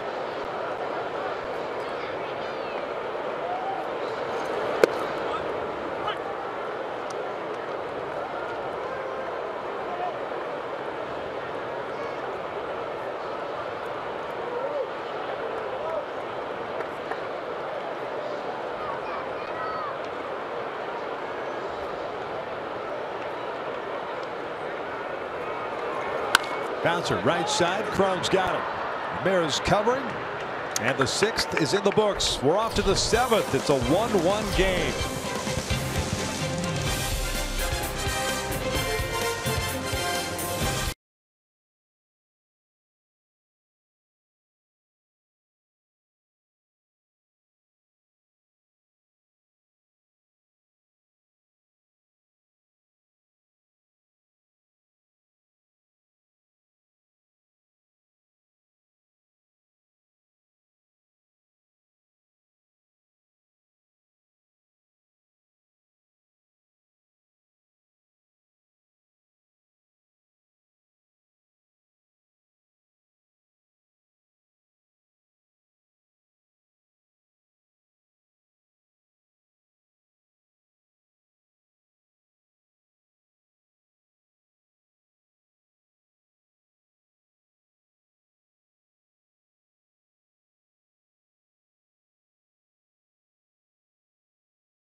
For the Angels, a multi-hit game for Ben Revere. Calhoun with a single. Crone with an RBI single, and Granderol with a double.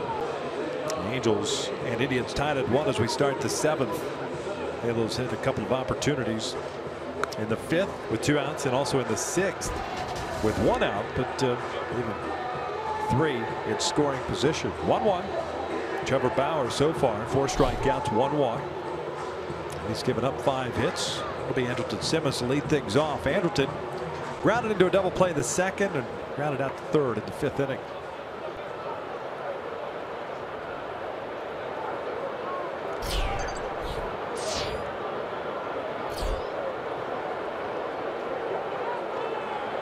Simmons, Valbuena, and Crone for the Angels here in the 7th.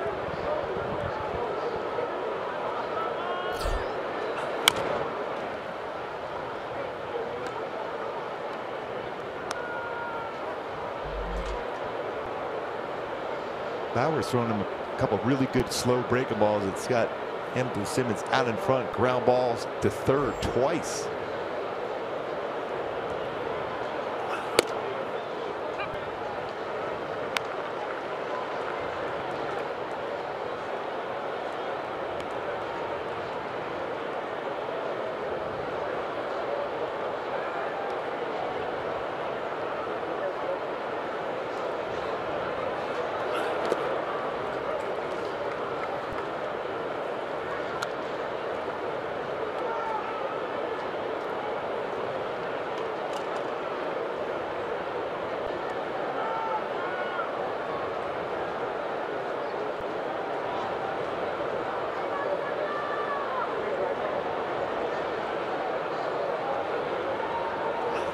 Back up the middle, almost takes out Bauer, hits the base, and it trickles out into shallow center.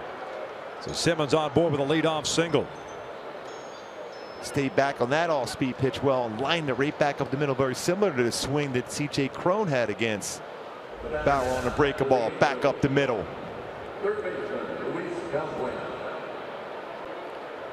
See that last hop right by him and then off the base. That's why as a runner, you got to go down that line hard right away, just in case that ball deflected over to Lindor at short.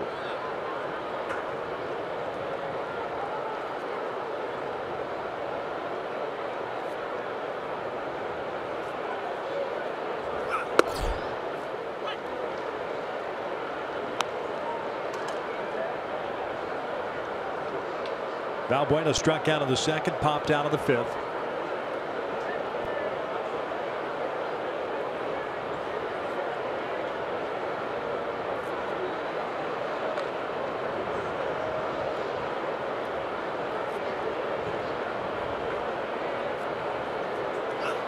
Movement down the Indians bullpen for the first time.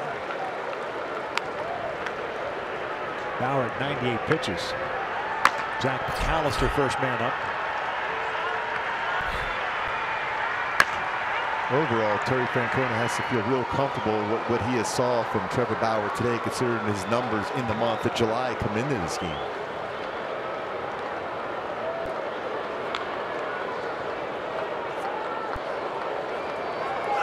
Breaking ball shot down the left field line. Good piece of hitting by Luis. Simmons will head to third. Brantley comes up firing. And Valbuena with another extra base hit. And the Angels have runners at second and third with nobody out here to start the seventh. And continues to use the whole field, letting the baseball travel. A lot more comfortable at the plate. Slow breaking ball, stay back. And a great bat flip, by the way. Continues that trend. Lines that one down in that left field corner. 7 double. Mentioned another extra base hit for Luis Valbuena. 7th double of the season. And on the stretch, it seems like everything he's gotten has been an extra base hit. Cron will bat now with 2 on. Infield in on the right side. Lindor back a little bit, about halfway as a shortstop. CJ 1 for 2 and an RBI single in the 5th inning. Pitch him inside, fouls it back. Always the right thing to do. That very first pitch with the man on third is a run that in. You have the infield in. 67% of the pitches have been strikes for Bauer. 67 strikes out of 100 pitches. Pretty good numbers for him. Broken bat roller to third. 1 out. You know that the game plan is you're going to get pitches inside. So Cron is retired for out number 1. Gratterall being called back. Still think that's a lost start for a starting pitcher or any pitcher coming in with a runner in scoring position third base, trying to jam him. And that's exactly what he did. 6 1/3 so far, very effective. Last 3 starts, ERA nearly 8.5 for Bauer, but very good today. Gratterall finishes the game going 1 for 2 with a double. Imagine it'll be Pennington or Franklin. Both switch hitters. And you also got to keep in mind too the potential of a suicide squeeze put on depending on who Mike Scioscia puts up there at the plate. It's taken a while here. I don't know where it's actually going to be Escobar, so they're going to go with a right-handed batter.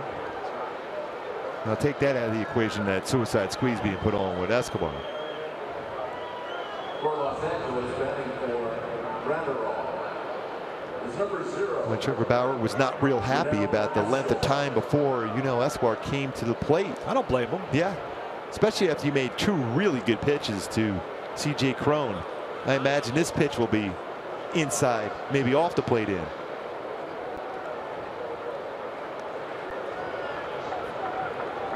.271 batting average for Yunel. This will be his first pinch hit opportunity of the season. Infield in, second and third, 1 out. .273 career hitter as a pinch hitter for Escobar. He gets a breaking ball first pitch.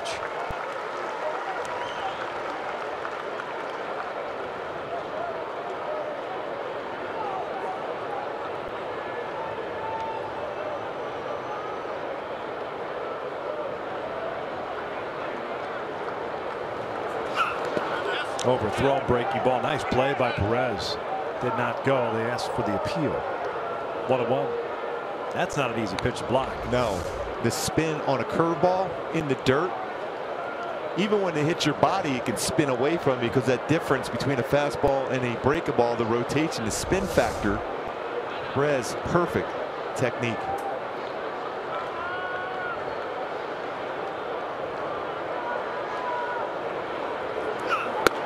Well, how much does Trevor Bauer want this? You can hear him grunting every pitch he threw. Early in the game was mainly just on his fastball. Now even on his breaking ball.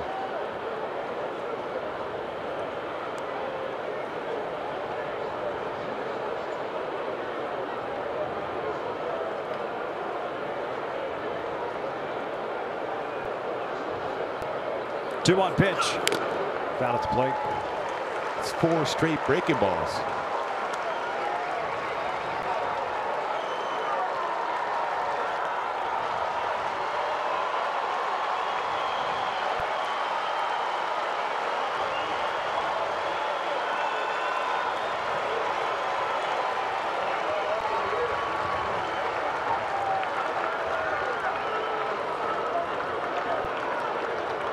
Two.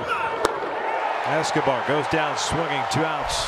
And you see how pumped up Bauer was, especially to get Escobar, since it took that long to get up to the plate. That's a pretty good curveball, straight over the top. See him pumped up. If you're getting a swing and miss. Escobar pulled off on that pitch.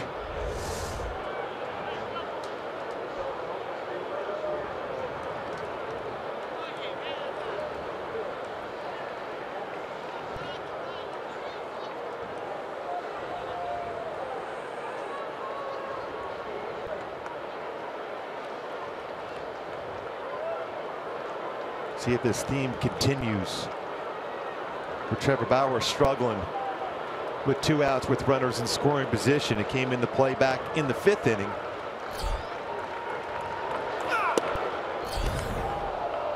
.97. He's not leaving anything in the tank in this inning now for Bauer, knowing this is probably it. Maybe more likely his last batter he'll face, one way or the other. Coward 0 for 2 with a ground down and a strikeout.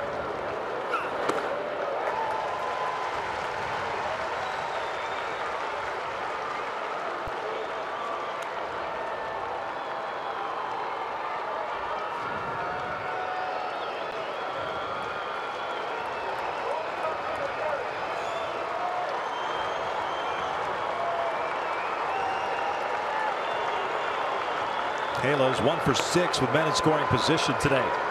Here's the 1-1. Caleb. It's Jan, rolls one to short. And what a golden opportunity wasted by the Angels. 2 on at second and third with nobody on and get nothing out of it. We're tied at 1 as we head to the bottom of the 7th.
Rocket Arms, the pitching matchup tomorrow from Toronto. Parker Bridwell against Jay Happ. Bridwell 2-0 with a very good ERA on the road this season, 2.04. This is a Quicken Loans Arena. Mid side of left field, home of LeBron James and the Cleveland Cavaliers. Soon to be just LeBron James. Yeah, no Kyrie Irving. Nobody else. Bottom third of the order here against J.C. Ramirez, Geyer, Perez, and Urshela. Why, this is one of those moments right now for J.C. Ramirez. The momentum is shifting way over now to Cleveland after Trevor Bauer got through that inning with no runs allowed, with second and third no outs.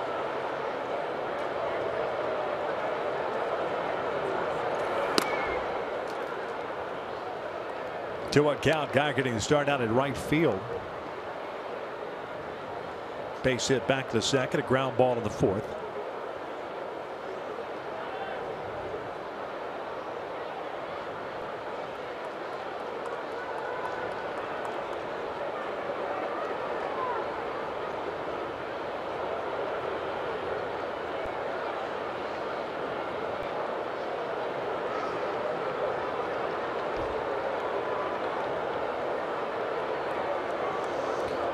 Martin Maldonado's got to pay a visit here. 2-1 count.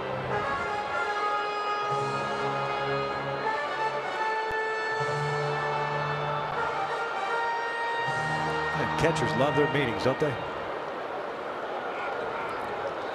Certain ones feel real comfortable going to the mound to have that conversation with pitchers.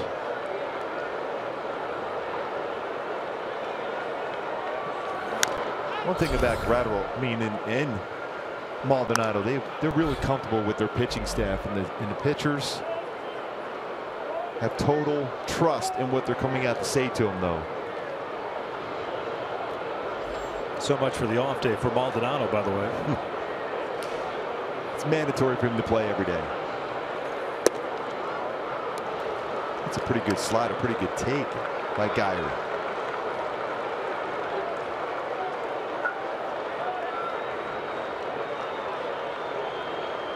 Full count.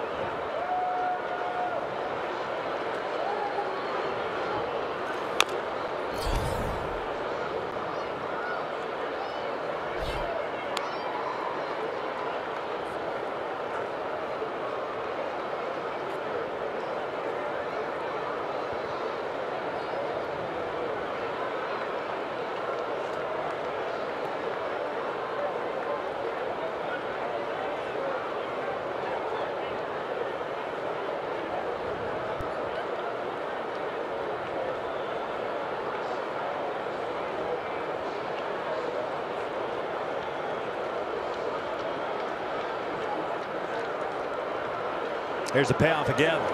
Check swing. Did he go? No, says Bill Miller. That was awfully close.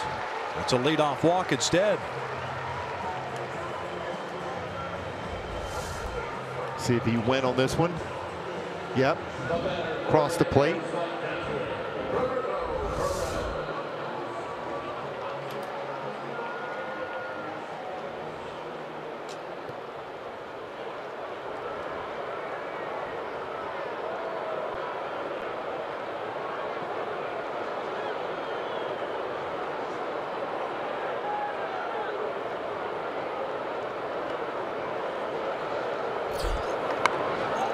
But JC has it, waits for Coward, sacrifice, advances Geyer into scoring position. Let's see a pinch hitter, and you will, for the Indians now. Urshela was due up. It'll be Austin Jackson coming to the plate. Urshela finishes the game with no official at-bats. He drew 2 walks.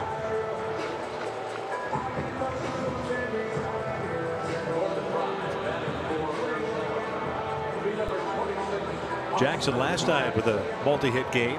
He's had back-to-back multi-hit games. 2 for 4 last night. Comes in batting .327. 9 doubles, a triple, 3 home runs, 16 runs batted in. As a pinch hitter, he's 0 for 3.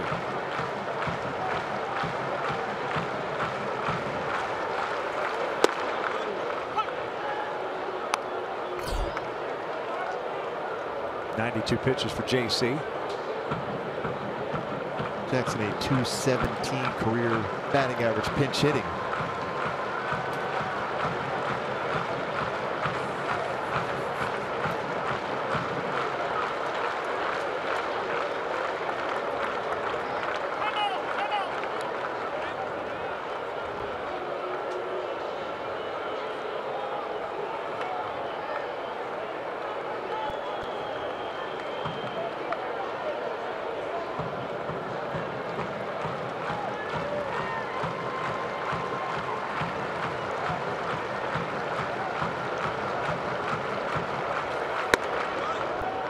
Ball and a strike.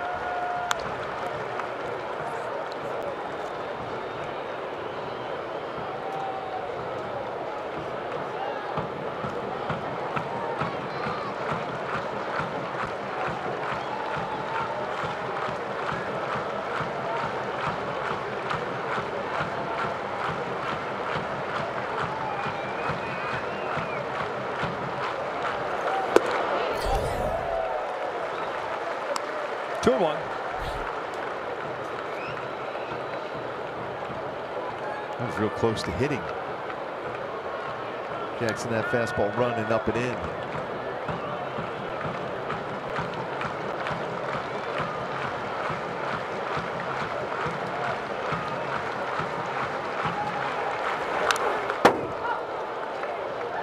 Leadoff walk for Brandon Guy. Fifth walk issued by JC Ramirez this afternoon to go with 3 strikeouts. Remember going back to the game last night, which Jackson got 2 hits. It was pitches on the inner half of the plate.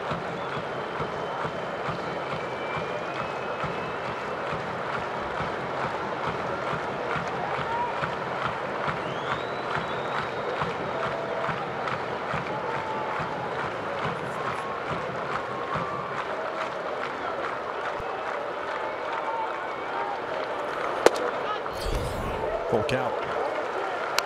Nobody warming yet for the Angels. Although it looks like there's some movement. Someone's about getting ready to play catch out there. Like Parker, first man up.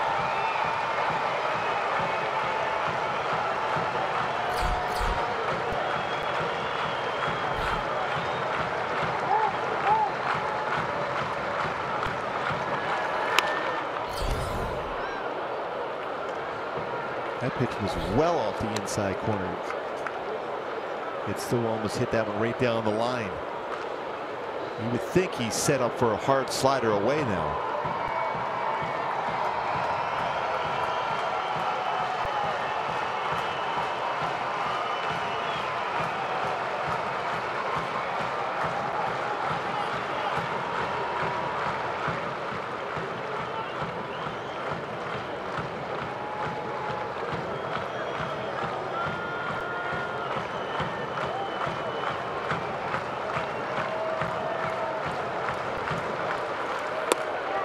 And another walk. 6 in the game by JC. 9th spot in the lineup today for Cleveland. 3 walks. Mentioned that momentum shift after Bauer got through the inning with no runs allowed. Indians right now with 2 on. 99 pitches, 57 of them strikes. 6 walks for JC, a career high for him.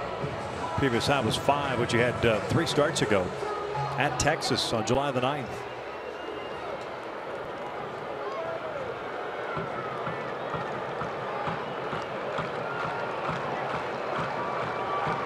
Pinch runner for Austin Jackson. Gonzalez, who will take over at second base.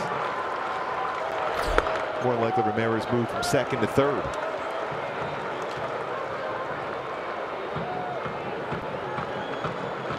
Bradley Zimmer 1 for 3. He doubled in the 5th. Well, he has been impressive in this series. 500 batting average with good power the other way, including the double today to left center field.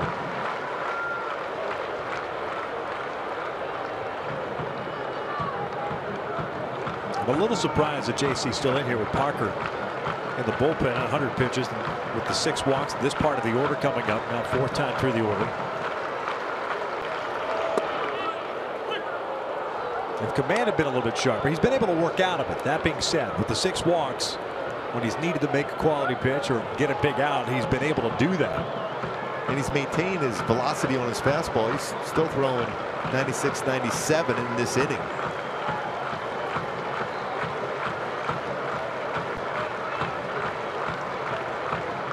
Double for Bradley, his 12th. He'll pull this one down the line, just foul. It's the 4th time this season as a starter. Over 100 pitches thrown, 111 season and career high for JC Ramirez this season.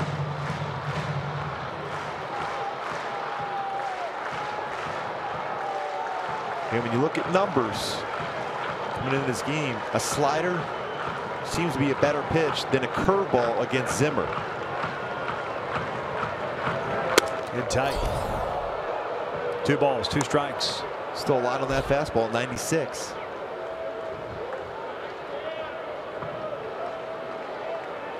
And great on the road, especially those last 7 road starts.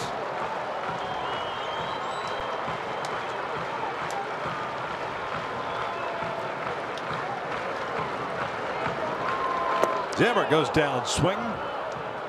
2 down, big strikeout. All set up really because of the pitch before. Fastball up and in at 96. And chases that breaking ball off the plate, down and in.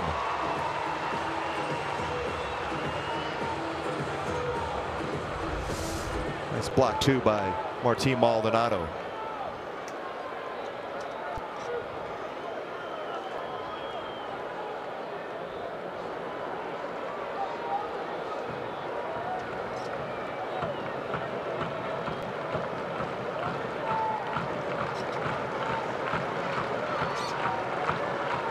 Francisco Lindor for 2 with the walk, takes outside.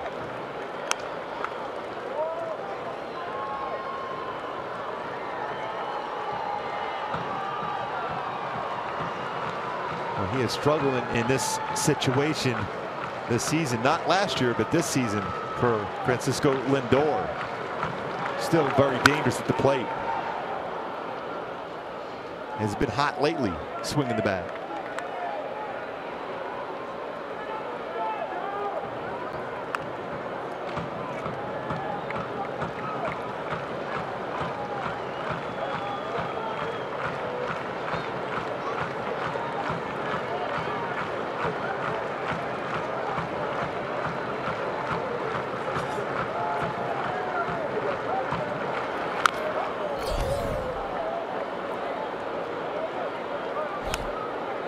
Now 1 strike away of getting away from the 7th inning and keeping it a 1-1 game.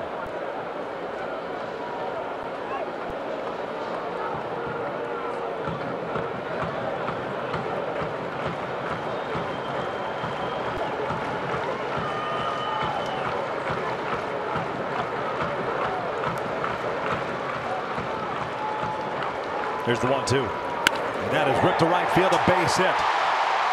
Geyer's being waved around. He's going to score, and it's a 2-1 Indians lead. That leadoff walk comes back to haunt.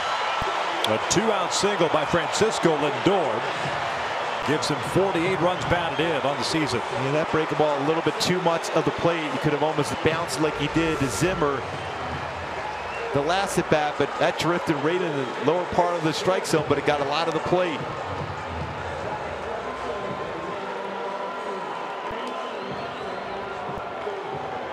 See what that pitch was. Too much of the plate on that breaking ball. You can afford to bounce it, especially the exact same one he threw to Zimmer. Lindor, who had struggled in that position with 2 outs and runners in scoring position, comes through for Cleveland. 2-1. Cleveland leads it here in the 7th.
Angels baseball on Fox Sports West is being brought to you by the all-new 2017 Chrysler Pacifica, the new benchmark of minivans. Test drive one at your local Chrysler dealership today. By Mercury Insurance, we're on a mission to save you money. Log on to mercuryinsurance.com to get a fast free quote and see how much you can save. And by your 22 Southern California Mercedes-Benz dealers, committed to delivering the best or nothing. Cleveland leading the Angels 2-1 with the run here in the bottom of the 7th against J.C. Ramirez. Now it's time for 76. What's in the tank? Blake Parker has been great this season. 2.25 ERA. Batting average against him 186. It's been that good. This will be his 49th game wearing that Angel uniform.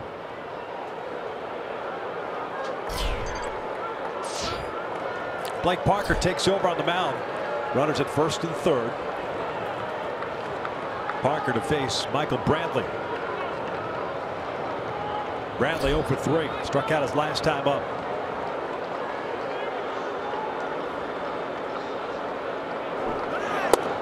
He started to go and then stopped. Lindor at first base. Ends up getting back to the base. 0-1 count on Brantley. 49th game of the season for Blake. 3-2 and a 2.25 ERA.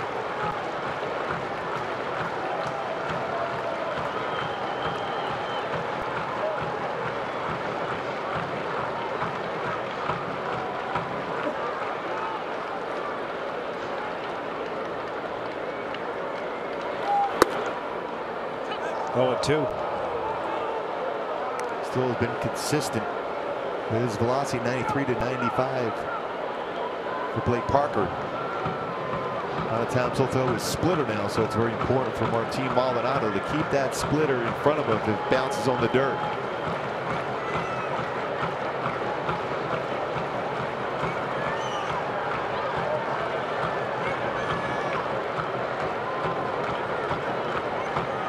And you wonder on a 0-2 pitch if Lindor wouldn't be going here, anticipating something off speed. Trying to draw a throw to second. Already been a stolen base in the game. He takes off. Brantley strikes out, swinging. The inning comes to an end, but Indians take a 2-1 lead into the 8th. What it came down to is those walks that hurt again, as in the series.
Here in Cleveland and find themselves down at 2-1 as we head to the top of the 8th inning. Ken French back with you inside Progressive Field. And don't forget, following the game, it's Angels Live presented by your SoCal Mazda dealers with myself and Jose Mota. We'll look back at this afternoon's highlights, including J.C. Ramirez, a solid outing, going 6 2/3. The Angels continue to play good defense. We'll show you some of the highlights and also look ahead to the upcoming 3-game series as we head to Toronto tomorrow night. Parker Bridwell, who's been pitching very well for the Halos, will be taking the hill against the Blue Jays. That and much more all on the post-game show, but right now we send it back upstairs to Victor and Gooby, guys. Thanks, Frenchie. You enjoyed our breakfast down there on the pregame show earlier today. Some defensive shifts now for Cleveland. Gonzalez moves into that second base position. Ramirez moves over to third base. I'm surprised to see Trevor Bauer back out on the mound. Especially when you think about it, it's going up against Ben Revere with his numbers today and career against him. And that is lined to second. Gonzalez gloves it. Ben robbed of what would have been his 3rd hit of the afternoon, 1 out. And his reaction priceless because he's hit the ball hard a lot of late. And a lot of these line drives have been caught by the defenders. Right in the game, right in the action for Eric Gonzalez. Line drive. Has to make a play on that one.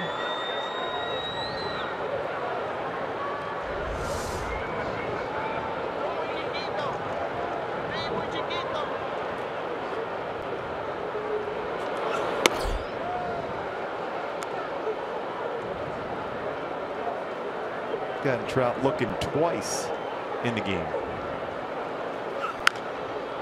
Well, jam shot toward first. Santana, nice play on the short hop, takes it himself. 2 down. Bauer's really pitched Trout well today, coming in the game 3 for 7 for Trout against Bauer. He pitched him inside very well throughout.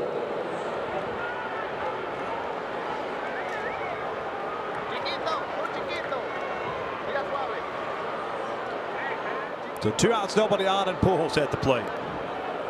0 for 3. 2 ground out to the fly ball. He's really struggled in this series. 0 for 14. And hit a couple baseballs real hard in game 1 for Pujols. But if you get a hold of one right now, it doesn't matter what you did in those previous 14 at bats.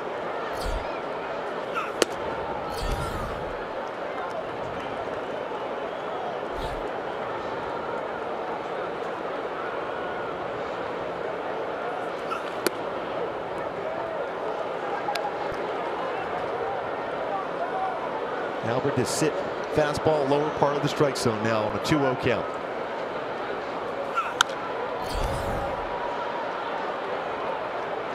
At the lower part of the strike zone, but a pitcher's pitch right on the outside corner.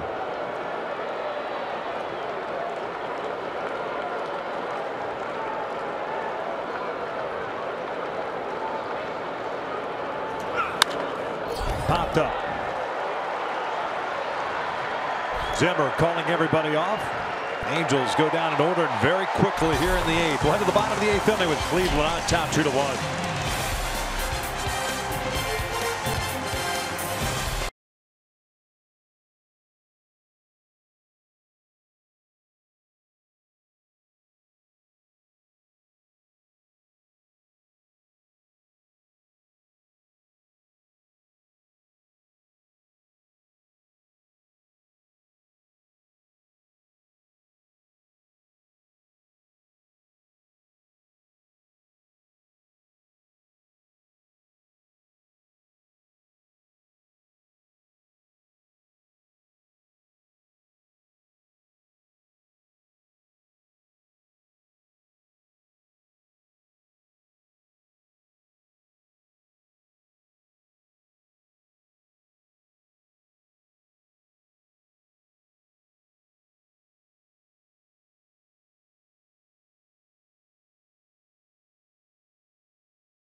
Back better than ever. Watch every out-of-market regular season game live on over 400 supported devices. Plus, get a free subscription to @Bat Premium, the #1 app for live baseball. Blackout and other restrictions apply. Go to MLB.tv for more details. It's the bottom of the 8th, 2-1. Cleveland leads it. Edwin Encarnacion to lead things off here against Blake Parker. Came in and got the last down in the 7th, striking out Brantley.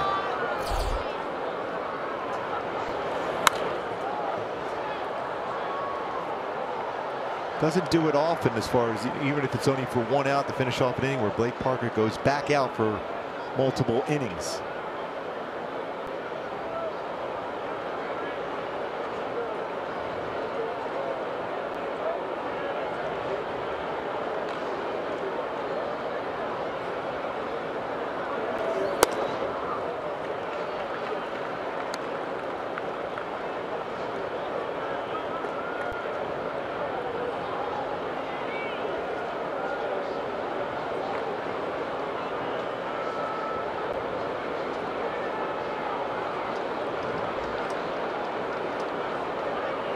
One.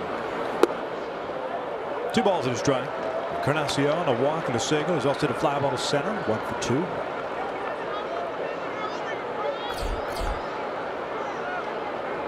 The Allen getting ready down in the bullpen. Their closer.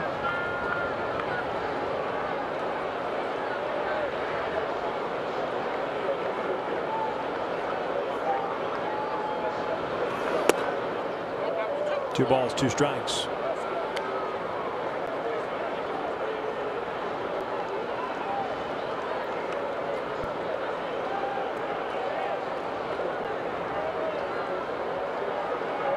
J.C. Ramirez today, 6 2/3, 5 hits, 4 strikeouts, 6 walks, 2 runs, both earned.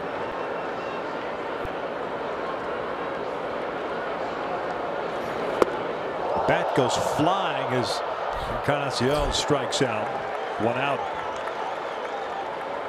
What a nasty splitter from Blake Parker.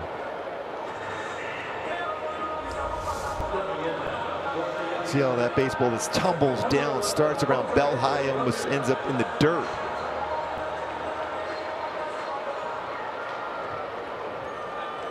Now 53 strikeouts in 41 innings pitched this season for Parker.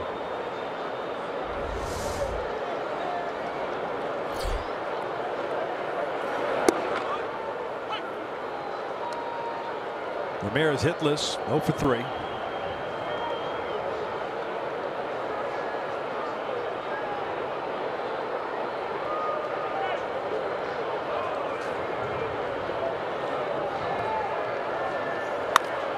Cues this one toward Coward. The Angels have really pitched him well. 2 for 13 in this series. Santana coming up as we look ahead to the 9th inning. Calhoun, Simmons, Valbuena duo. All indications are that Cody Allen will take over for Trevor Bauer. 8 innings tonight. Today, I should say, 7 hits, 5 strikeouts, 1 walk, 1 run.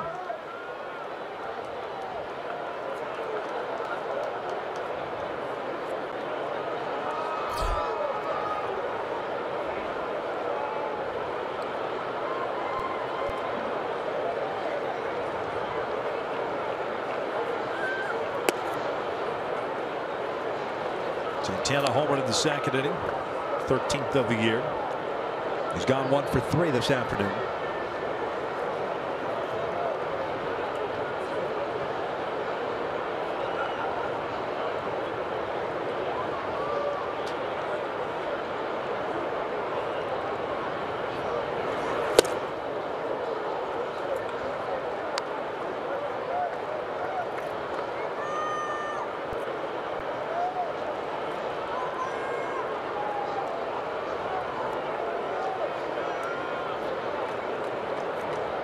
It goes without saying, the Angels again with opportunities that did not capitalize on. 1 for 7 with men in scoring position.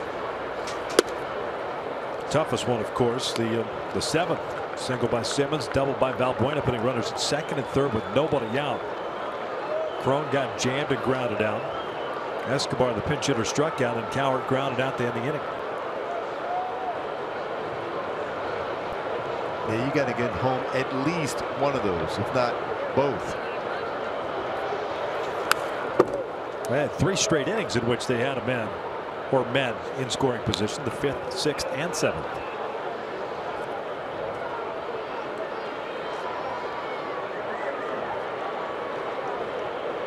I was surprised by Escobar's pinch hitting in that situation. I thought they would have gone with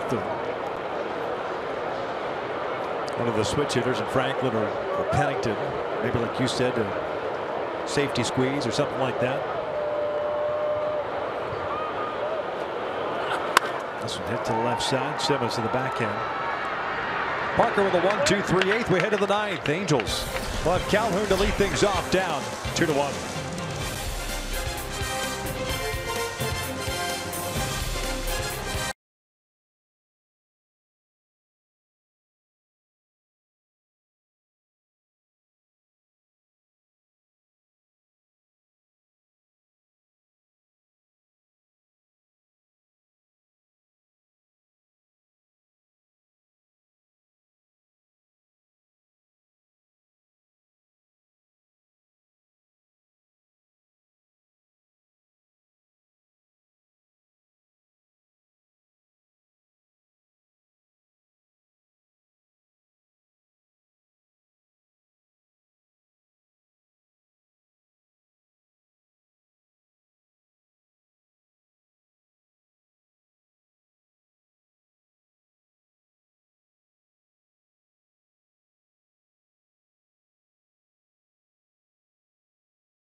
Here in the top of the 9th inning.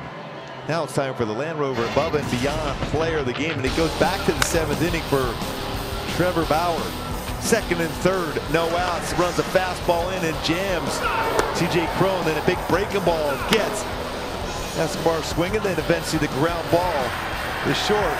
It's Coward to get through the inning. Great game here today for Bauer. 8 very good innings. Put himself in position to be 4-0 in his career versus the Angels. But when you go back to that inning, that 7th inning, where Terry Francona let him out there to try to get through the inning, threw the ball his best in that inning. After 2nd and 3rd, no outs. Cody Allen on in relief. The 2nd appearance of the series, 42nd ball game, 0-5. With 2.88 ERA. 17 saves on the season, 53 strikeouts, 15 walks at 40+ innings.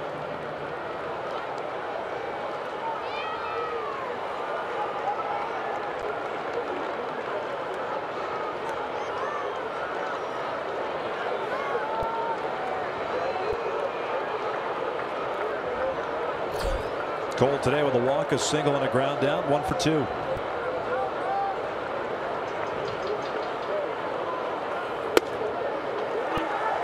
Big hard curveball, 12-6 break for Allen. Fastball is 90-96, although a cut fastball, that curveball like you saw there, and a changeup.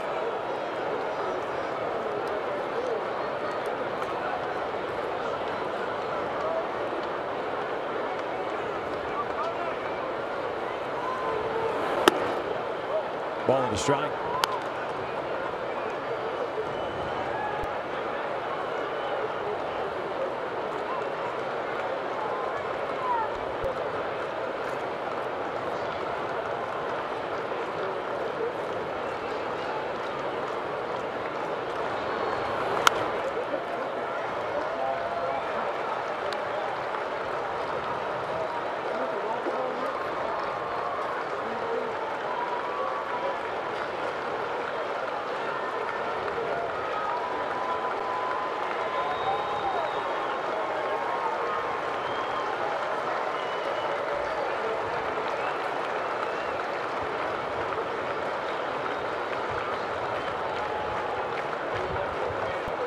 Here's the 1-2.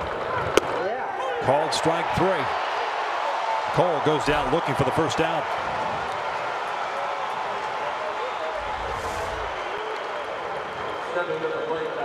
His backdoor on this curveball. A good feel for him. You always think of Allen as a guy that's going to throw a lot of fastballs, but he's got a good feel for his curveball. Places that one in perfectly on the outside corner. Freezes Cole Calhoun.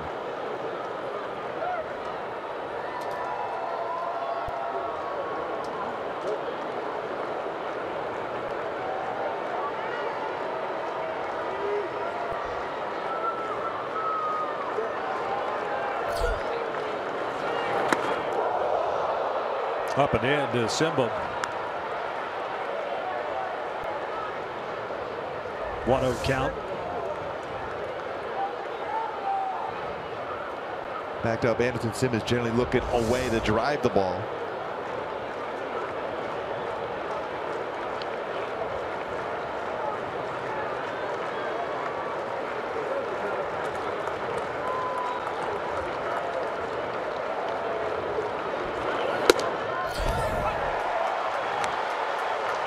One ball and strike. Simmons 1 for 3. Had a base hit in the 7th.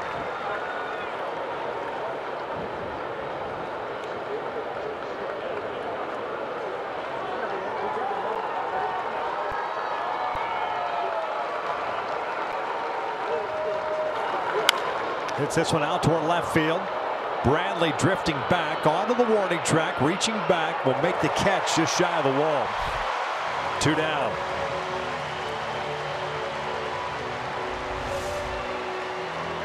He got a hanging breaking ball. Upset, knew he had a pitch to tie the game up with. It almost did, got to the wall, but just underneath it.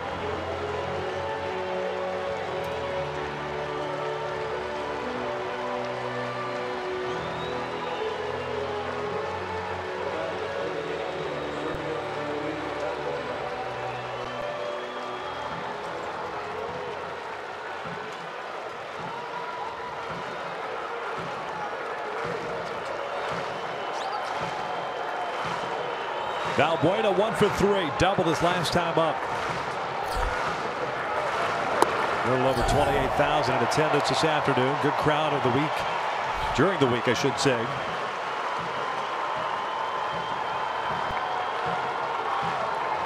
Valbuena trying to keep the Angels from getting swept, at least to keep this game alive. 2-1 Indians here tonight, and he will cut through the fastball. The Angels down to the last strike. Now with 2 strikes, your approach changes. You're just trying to make some contact now. If a mistake's made, you're still strong enough to get it out of the ballpark. But you want to give C.J. Cron a chance here if you're Valbuena down near behind 0-2.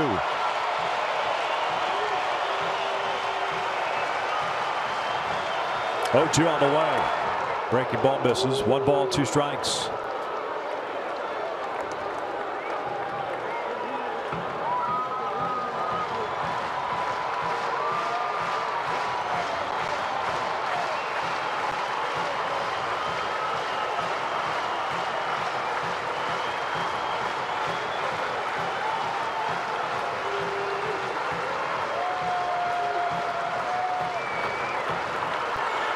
Valbuena, did he go? He did. The Angels are done here in the 9th inning. Valbuena doesn't like it, slams his helmet, and angry with the third base umpire, Adam Hamari.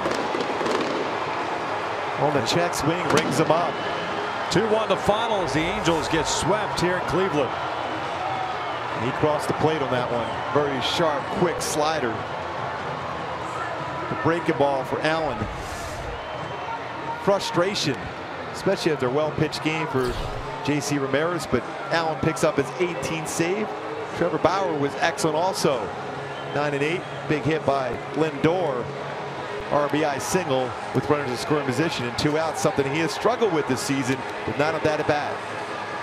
So the Angels start the 6-game road trip with a getting swept here in Cleveland, 0-3. Now we'll head up to Toronto to kick off a 3-game set against the Blue Jays beginning tomorrow night. 2-1 the final. Cleveland wins it. Stick around. Angels Live post-game with Ken French and Jose Moditz coming up next.